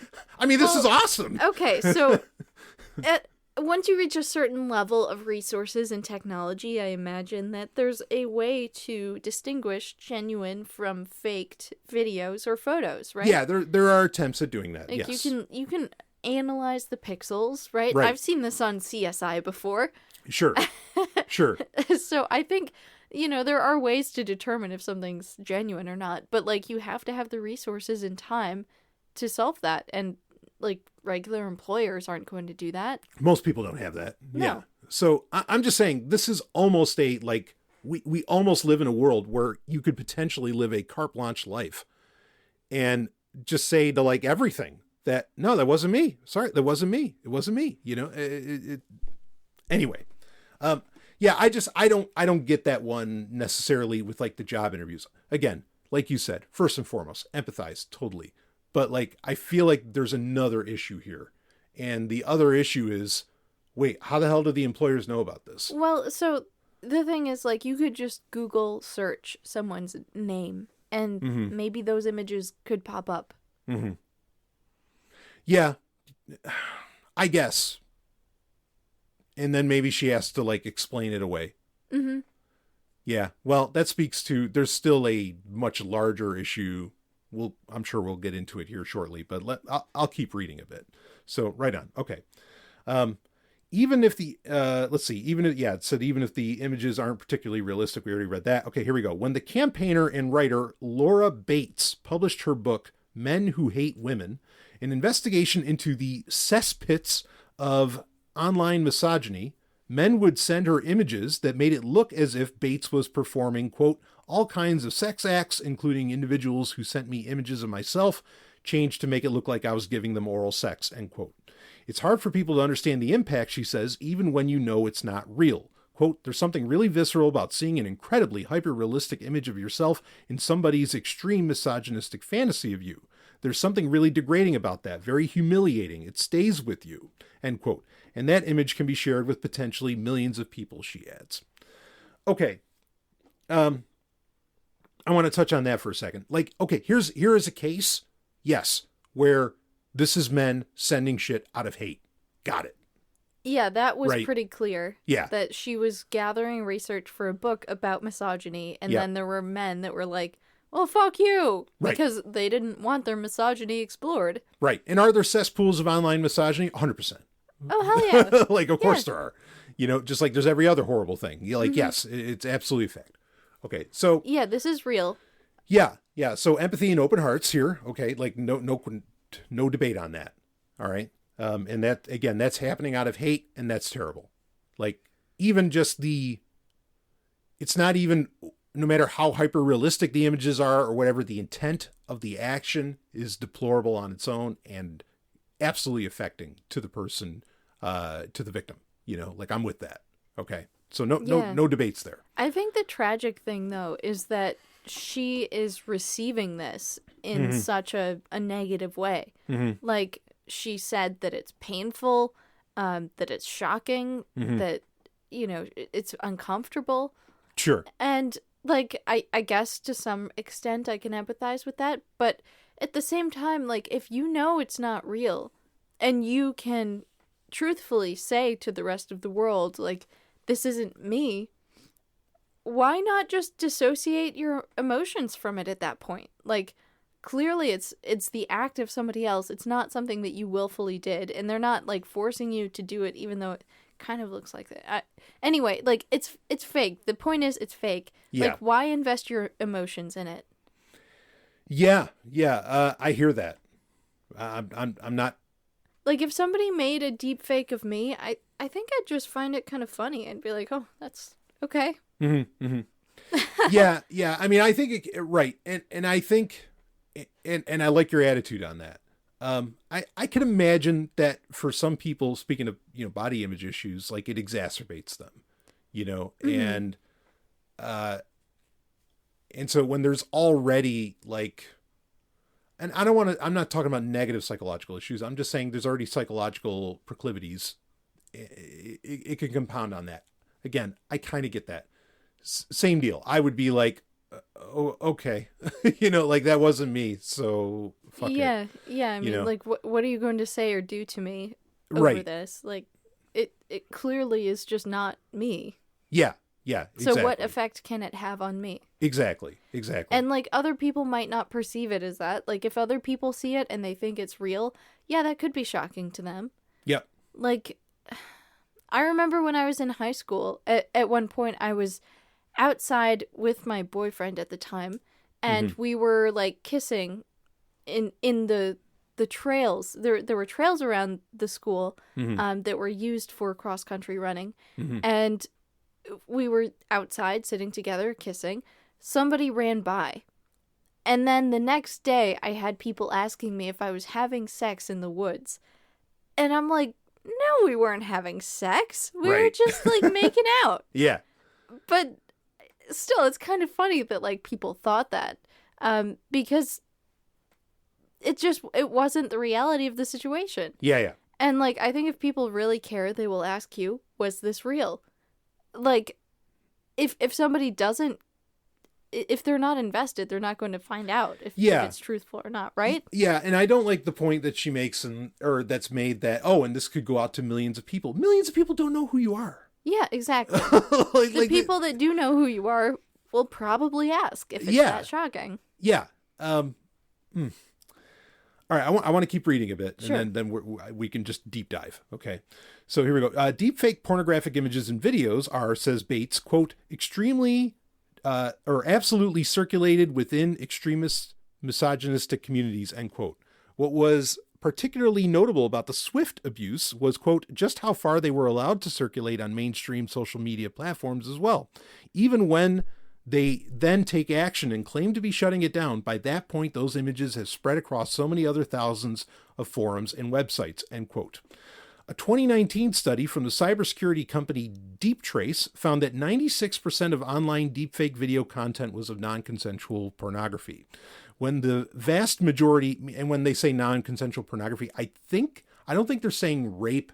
I think they're after saying, fashion, but they're saying that, like, it's not something that the person agreed to, that is, the deepfake is being... Right. Right, their face is being used in pornography that they didn't agree to be starring in. Yeah, yeah. So when the vast majority of AI is being used to create deepfake pornography, she points out, quote, this isn't a niche problem, end quote. And this is, I'm going to stop after this. It is, she says, quote, just the new way of controlling women. You take somebody like Swift, who is extraordinarily successful and powerful, and it's a way of putting her back in her box.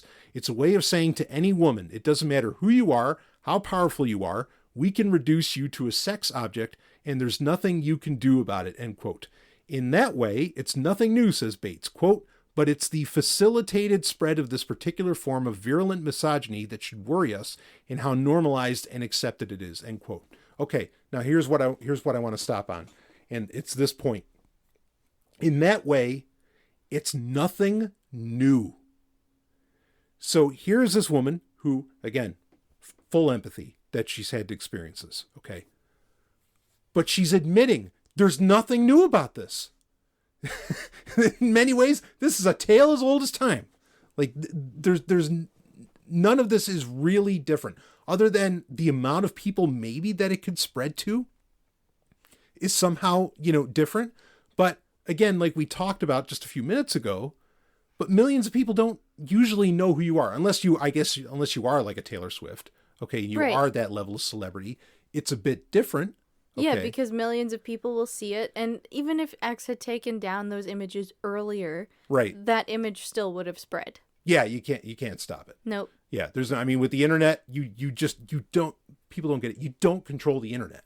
Okay, you might be able to control certain platforms, but you don't control the internet overall. Oh, there's so many other ways that it could spread besides X. Like, X is not the only social media on the internet. Yeah. Like, there's Reddit, there's Facebook, there's email even. Yeah. Like Instagram, plenty of other ways. Right. I mean, the government doesn't even control the internet. No. I mean, they can shut it off. In that way, they control it, but they cannot control its content. Meta wishes they could. Google wishes they could. Every tech giant wishes they controlled the internet, but they don't. And so there's really no way to actually stop this. That is the most important thing, is that by the very nature of the internet itself, and I don't just mean social media platforms, I mean the nature of the internet, it is absolutely fucking impossible to shut this down completely. Okay, because people are always worried about algorithms. Sure, algorithms are worth being worried about, but they can only function on a specific platform or on a specific search engine. They cannot function on the entirety of the internet. There is no algorithm controlling the entire goddamn internet. And this is an important reality to grasp and to accept, is that you cannot control what goes in and out of the internet. Yeah. And how many times an image is duplicated and where it's hosted from. Yes. There's just too many options. Yeah. So there's no technological argument for this. Okay. Also, like companies like Microsoft and whatever else, they're trying to create ways of verifying that something is generative AI, trying to put in controls into the software that they create. But look, most of these models have already been open sourced anyway, and people who want it bad enough are going to make this technology available to everybody. It doesn't matter what the tech giants think, and they can write it for Linux and no one can control it. Okay, so you can't control this technology. You can't control its spread. Not really, maybe on your platform, but you don't need those platforms. It can just go elsewhere. Like, you can't stop this from happening. That is the first and maybe most important point to get out here. Yeah, and the importance of understanding that this is a fact, that you can't control the internet, is that if it is as factual as we're claiming it is, then it has to be accepted. We have to learn to live with it. Yes. Just like the sun rises every day. Yep. We have to learn to live with that. Yeah.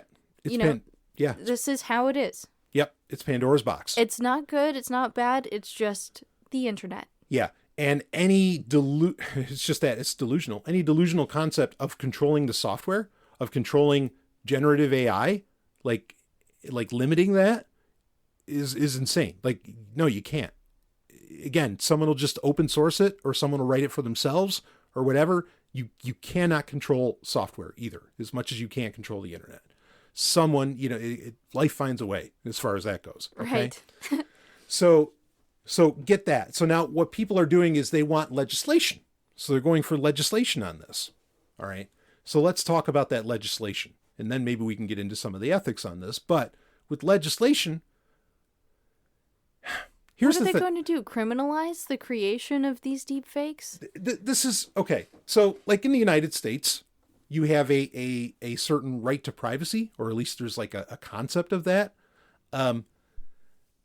Okay, I agree that privacy is what we could call a biological universal. Like having privacy is a part of a healthy human makeup.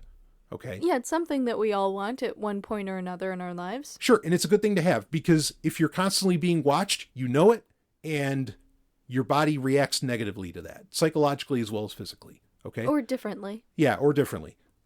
Bottom line, privacy is a very good thing. It's a part of a healthy human being when you have access to that. That's fine. Okay. Nothing about this is breaking your privacy. None of it. There's what happened? Especially if you're Taylor Swift, what did they take a picture of you from the 10 gajillion that were taken of you at a concert, or that you put on your own Instagram account, or that are in magazines or whatever else? Okay. Like, your privacy didn't get broken. It didn't even have to be, it's not even paparazzi hunting you down. There was no privacy broken here. What do you got to say? So I think this might get confusing for a lot of people, because to see their face transposed onto a pornographic image that they didn't consent to having there, it might not be their body that's exposed in the photo, right? But it is somebody's body, and their face being on there is kind of making it seem like it is theirs. Sure. It's meant to feel like it's breaking that privacy of that person. I think that is part of the intention. Oh, yeah. Okay. The other thing too is that's not even necessarily needed, just because, actually this weekend in February of 2024, OpenAI, creators of ChatGPT, they developed video generative AI. Like, they already had DALL-E 3 where you could do images, But now it's video. Like, and it's just, you type in, the context, you type in the text into ChatGPT and it will give you a video, however long. I think they're limited at a minute for right now. And it'll generate that. Okay. So, you don't even need like any resources on that, but your point is sound. But the other point to this is, okay, you have a quote unquote, and I don't believe in rights, but we'll say you have a right to privacy. Okay. However, if somebody, earlier today, Ellen, you and I, we were at the arcade, right? Mm-hmm. We were taking pictures of each other. Yeah. Okay. Say there was someone else there. Okay. Now there's a good chance that when we were taking those pictures that we got somebody else in that shot. Okay. I mean, I don't think we did, but there's a chance that can happen. Okay. Does that person who we accidentally got in the picture, do they own that photo? Yeah. I mean, this is something you've brought up before. Like, do the photons that hit you, and show up in photos, like, do you own those? Right. Do you have a right to control those? You don't. I mean, you can say to somebody, hey, like, I don't want you taking a picture of me. Can you delete that or whatever? And you can go say that to somebody, but you're just going to count on their niceness. But right, like, you can't force anything. No, you can't force that. But that's the thing is, again, I mean, the point I'm making is you don't own photographs or videos of you. You don't. Like, it's not your property. I mean, actually, if we were to follow like the direct letter of the law, it's not like the pictures you and I took of each other. We don't even own those. Technically, like if it's with my iPhone, Apple does, right? Because, you're using their device, following their EULA and all that. That's weird. Well, I'm just saying, I mean, and I might be oversimplifying it, but the point being is that, look, you don't own this shit. You don't own these photos. Okay. And so it's not, I mean, the photons argument, like, do you own the photons that hit your face, that allows for people to even see you? No, of course you don't. That's getting at a very atomic level of the conversation, and it's a valid one to bring up. But I'm bringing up even further that, again, you really don't own the photos that other people take of you. You don't own the photos that other people even, like, say, create of you. You don't. So, like, what legal argument do you even have for this? Okay, you have a right to privacy, but you have to be in charge of that privacy of being behind a closed gate, not going to the grocery store, doing all of these other things. When you go to a grocery store, you don't have an expectation of privacy. Why? Because you understand that the grocery store owner is probably videotaping everything to prevent theft. Yeah, and unless you're wearing a scarf around your head all the time, like, you are basically consenting to have pictures taken of you. Exactly. Now, you can be concerned about the technology. Okay, fine. And there are technologies out there to be very much concerned about that are constantly videotaping you or recording your face or, fingerprinting you and whatever. Okay, I got it. But you don't own these things to have any kind of legal claim over any of it. You just don't. And so this push for legislation is utter horseshit to be going, I mean, what do you think, Ellen? Like, am I saying anything crazy here? No, about any inaccuracies? I don't think it's crazy. I guess I'm just wondering, like, what legislation do you think would be enacted? Like, what do you think is actionable that the government could potentially do?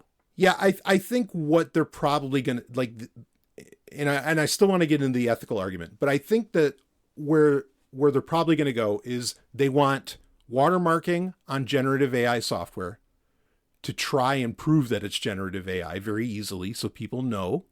Okay.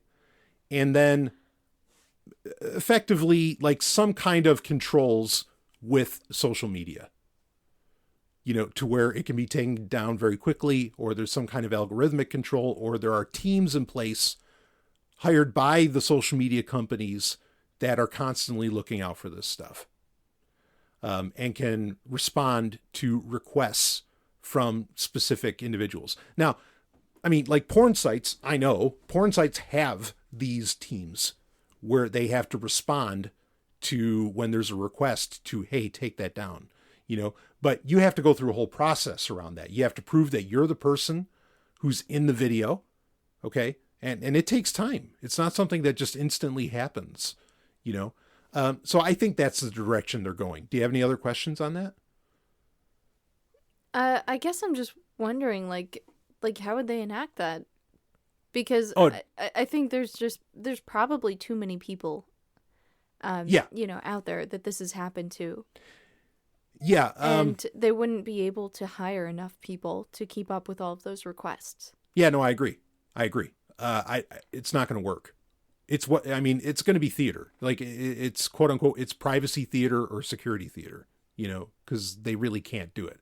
And honestly, the only people that it is going to work for, having a self-reporting system is good, which they do have in place. Okay. If like you really care about that, but only people like Taylor Swift are going to be able to take advantage of this sort of thing. It's not going to work. Is that what you were thinking? Is that it's not going to work? Yeah, pretty much. I can't imagine any solution that the government comes up with that isn't incredibly clunky and doesn't work the way it was intended. Yeah, right.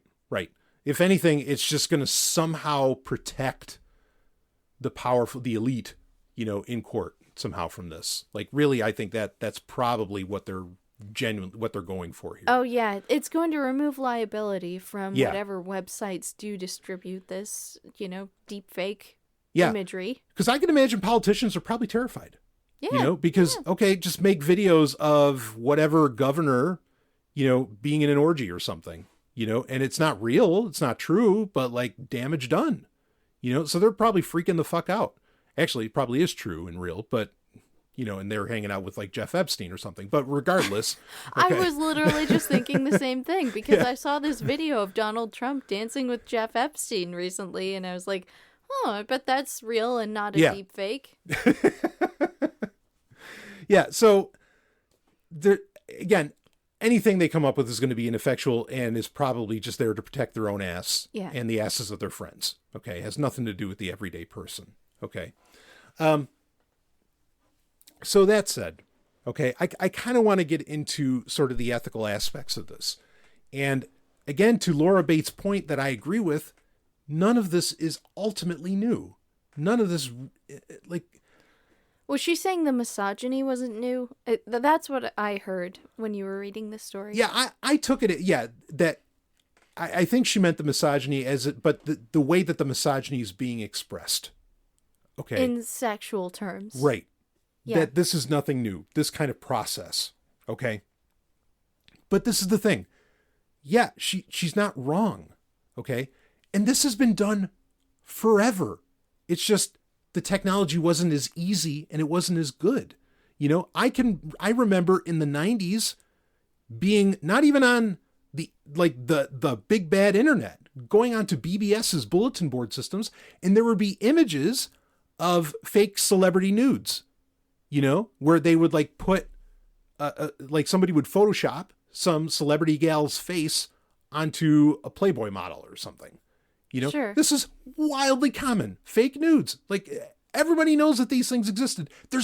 This in and of itself is nothing fucking new. There's nothing new about it at all. It's always been there since the internet, but I dare say it's even been there before then. Okay. You think people were photoshopping faces onto nude photos since photos have been in existence? Sure, Lee Harvey Oswald. Like faking people, that's the story of every magazine cover through the 20th century.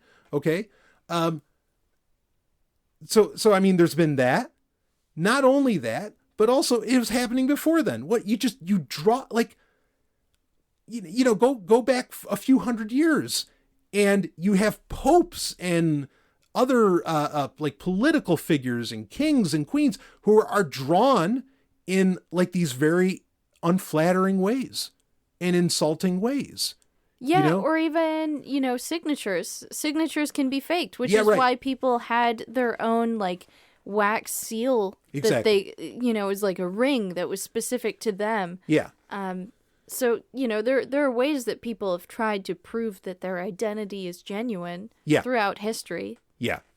Yeah, exactly. So kind of my overarching point is that this like using art to and let's be clear here, this is still generative AI. This is technically its own art form. Okay. Using art to defame somebody or whatever, like there's absolutely nothing new about that. Okay. Using art to not just necessarily degrade or defame or debase, but using art to perhaps venerate somebody and make it more real and create a more real image in your mind of how maybe you're in love with Taylor Swift or something. Maybe you draw her nude, how you imagine that she looks nude. Now, again, people would do that. After a fashion, what's the harm in that?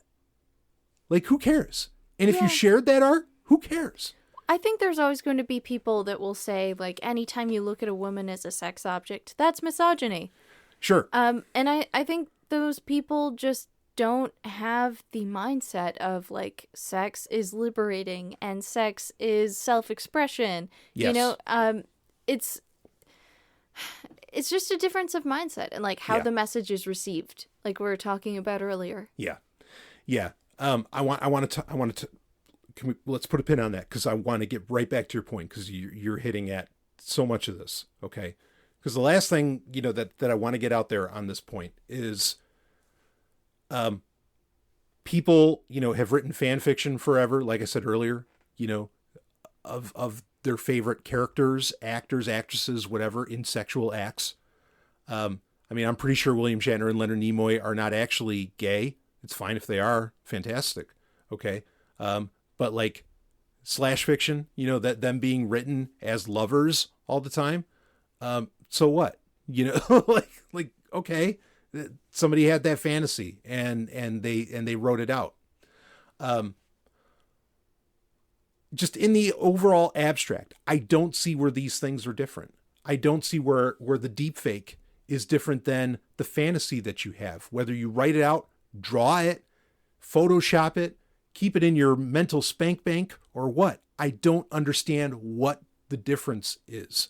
Okay, now, if the intent is out of hatred, a little bit of a different story. But you got to prove that's what that's about. Okay? Now, there's ways where you can know very quickly, kind of like what the author went through, I guess, where, clearly there's people targeting her in that sense. But you got to prove that first. Okay, that it's that sort of thing. And I don't think it's always that.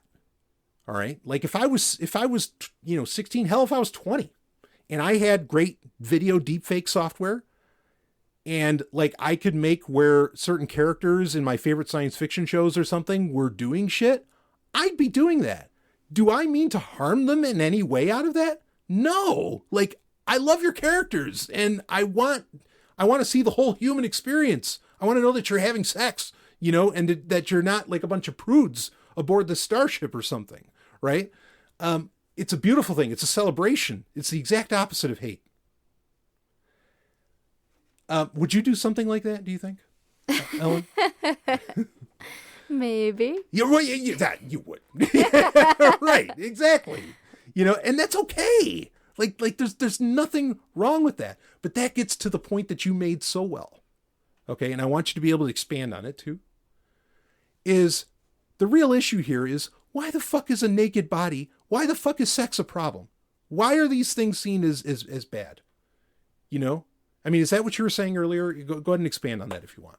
Yeah. So I don't think that sex is bad. I think that there are a lot of people that do think that, like, sexual expression can be bad if you're just viewing the female as a sex object. Right. And I completely agree with that. Mm-hmm.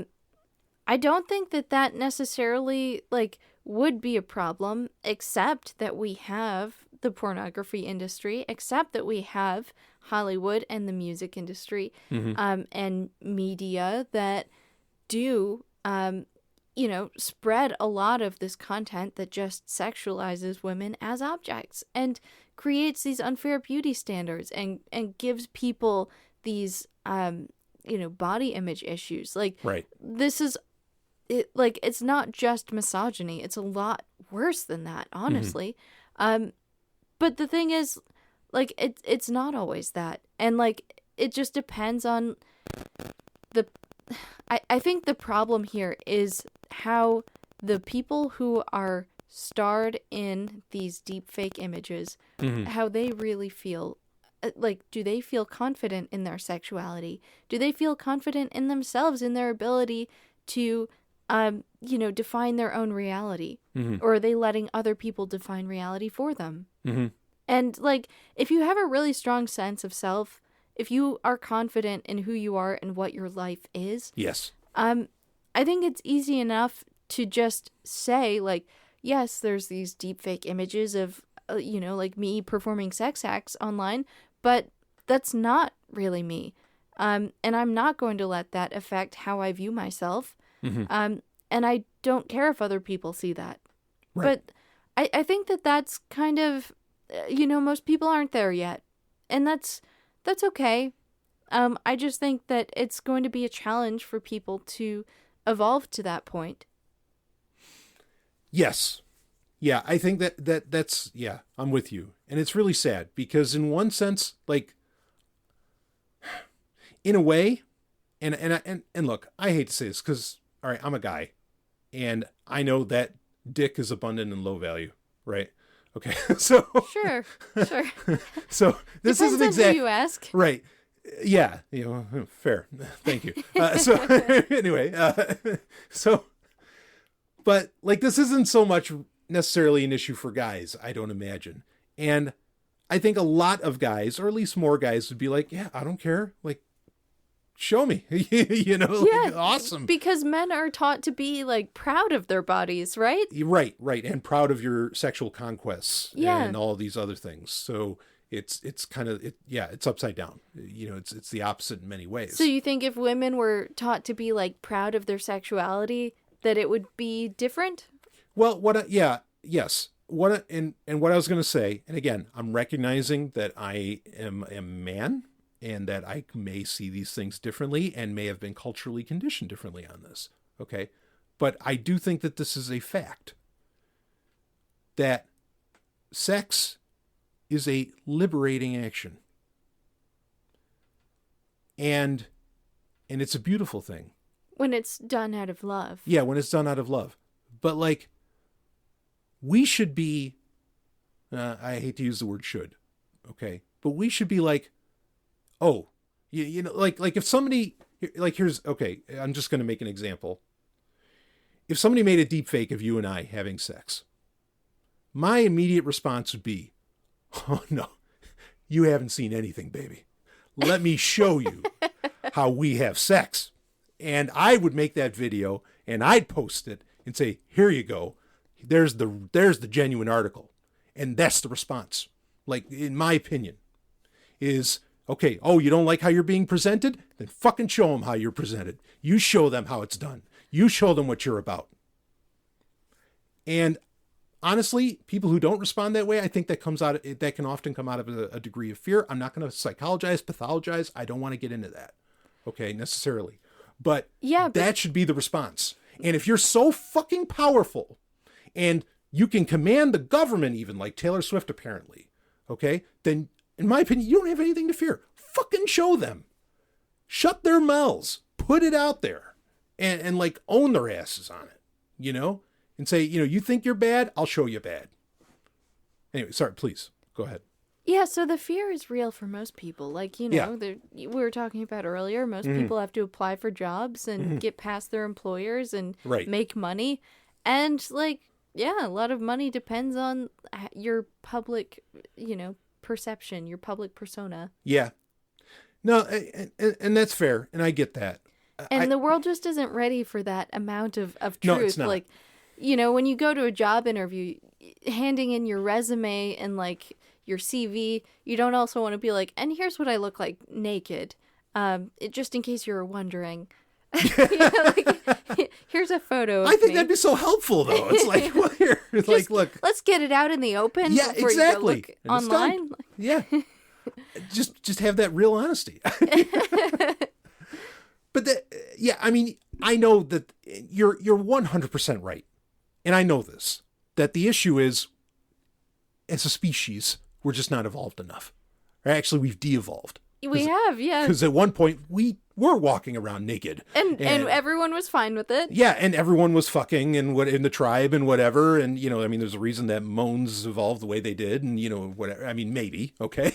but like, okay, so we've de-evolved, Right. Religion came in and told us that we should be ashamed of our bodies. Exactly, right, to control sex magic. Well, all right, anyway, and, and we kind of got to come full circle and get back to this where we recognize its power, okay? I understand that. And that's just the sad part, is that we just can't fucking accept that we're a sexual species. I mean, for fuck's sake, every single one of us comes out of the vagina. Like we're a sexual species from birth. Every one of us. We can't help it. I think people have sexual thoughts impulsively all the time. Yes. They just never admit it. Yeah, you can't stop it. I mean, other than, and yeah, somebody's going to say C-section. Okay, whatever, forget it, I mean, how did we, in fact, this came out of me, but like, how did we introduce ourselves to the aliens out there? My dad worked on Voyager 2. You know what the fuck is on that thing? A couple of naked human beings with directions to their house. It's like, here, come and see us. Here's our dick. Here's our breasts. Here's our, and all this. But when they come see us, they'll be like, wait a minute, you don't look like yeah, what are these clothes? Fucking liars. Yeah, what's all this stuff? Yeah, right. We thought this was the Playboy Mansion. What the hell? Yeah. We're a sexual species. And so much of this, and I think that kind of gets at the core of one of my big problems with this, aside from Taylor Swift just being so annoying. Okay. So much of this feels like it's the denial of what we are. And I don't feel like Taylor Swift is being put back in the box. I feel in many ways that, because look, I know, I mean, I deal with AI all the time. Okay. And I constantly run into restrictions, and I'm not asking it to write erotica for me, but there's all these little things where I'll constantly run into restrictions with what I'm creating. And it's saying, oh, we got to be sensitive about that, and you should consider this, and no, we're not going to write that paragraph for you. And it could be about two people kissing or something, or who knows what, whatever it happens to be. Everybody who deals with these generative AI,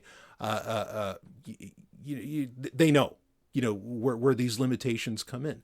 And that's in many ways, to me, that's the real crime, is that we as an entire species are being put in a box. We're being controlled, saying that we can't sexually express ourselves. And this feels very much like a whole other level of top-down control. It's not the other way around. I don't feel like, I mean, yes, there are people who probably hate Taylor Swift. There are misogynists who, they hate a powerful woman, want to put her back in her box or something like that. But the aftermath of that is where it's actually all of us are getting put into a box just because of this nonsense. So you want generative AI to be liberated? Completely. Yeah. All those restrictions should just be completely lifted. It's madness, that, I mean, because it's actually, it's an amazing thing how when you have some of these tools, they almost work like journaling, where you can really explore yourself and look at new, aspects. But like we've just been saying this whole time, we're a sexual species, and to like try and programmatically remove that from all of this, and even from the internet at large, it does far more damage than it does good. Far more damage. Yeah, it's perpetuating the shame. Exactamundo. Yes, that's exactly it. It's perpetuating the shame. And it seems paradoxical, because it's like, wait a minute, but no, that this woman's getting shamed by these misogynists and whatever else, and we got to protect Tay-Tay and and blah blah blah. But in its own way, it's actually just perpetuating the shame of the false shame of sexuality. And I think that's far worse, and so that message is important. And the other message is that there's nothing you can do to stop this. there's also nothing new under the sun. None of this is ultimately new, you know? Okay, so it didn't look as real when somebody like drew pictures of people of celebrities having sex or whatever, but you know, you still have it in your head like, or whatever. I mean, and it's just as real in your mind in many ways. It's better than almost any AI, really. I mean, you can do anything in your own mind. And what, you're going to try and control that shit? And you say, well, you can't share it. Well, you can tell people about it, and that creates mental images. This is just, this is authoritarianism gone so fucking wrong, you know, and it's also, it's completely impossible to control. And it just shows the bullshit of authoritarianism. But I think even more than that, Ellen, is the point that you made, you know, that it's perpetuating the shame. Or, I mean, do you feel that way, or am I out of my mind? No, I think you're right. I think people will implicitly recognize that even if these rules aren't stated explicitly, although at times they are, they're just getting more of the message that you cannot express sexuality in any way. Right. And that, for whatever reason, is something that Western culture is like so heavy-handed about. Mm-hmm. And yeah, people will recognize that that's what they're being told is this is wrong, this is bad, yeah. This is shameful. Yeah. Yeah, totally. So. But I hear what you're saying. Like, the nature of the internet is, you know, makes it futile to try and control these images. Yeah, again, there's no legislative solution to this. There's no there's no software solution. There's no there is no solution to this problem because it's not a problem. No, boom. Yes, exactly. It's not a problem. You got it. Yeah, and that's, again, people doing hateful shit towards somebody else. Of course, I empathize with that all the way if that's what it's about. But this is being treated with such a blunt hammer or with such a blunt tool that, yeah, I'm mixing metaphors, but it's throwing the baby out with the bathwater, you know. And again, it's ultimately not, like you said, that's what I'm going to end on. It's not a problem. I love that. Yeah, I guess it'll be a shocker to some people to think of this as not being a problem, but right. I think it's time that, you know, people recognize that the internet is not whole. You know, it's something that came into being through a lot of like different philosophies, you know, a lot of different tools, you know, different methods of enacting. You know, it's just an chaos. Amalgamation. Yeah. And, you know, chaos and data that is infinitely reproducible. Right. Yeah. And human evolution is just so far beyond that, and government. I mean, yeah. like we've probably haven't talked about this in forever, but I feel like it's implicit in a lot of what we do because we are anarchists. Like, yes. Yeah, government is just an artifact of a more primitive style of thinking. Like, humans they should be at least, evolved beyond government. But we still have it around. Yeah. Because it makes people feel comfortable. Yeah, it's a comfortable illusion. Yeah. The illusion of control and safety. Yes. Right. Yeah, which are both illusions. And that's our whole point. Like, you know, nothing is safe, nothing is secure, nothing is controlled, ultimately. Yeah, exactly. So embrace the chaos, folks. Yes, that's the message here. Yeah, I love it. I love you. Wonderful. Walk without rhythm. Yeah. Across the sands of the desert. Yeah, walk without rhythm and you won't attract the worm. All right. Want to wrap this one up? Yes. Yeah, I think we've got some other things to do. So everybody out there, I guess I'll say it to you, to all the listeners, because you know where I'm coming from. But happy Valentine's Day. Happy Valentine's Day. And I'm not saying go watch some deep fakes, but whatever. Do what makes you happy, baby. We will see all of you. Ellen, always great to have you on. Thanks for having me. And we will see all of you, on the other side. Woo! Testing. We're bumping booties, having us a ball. Shake your groove thing, yeah,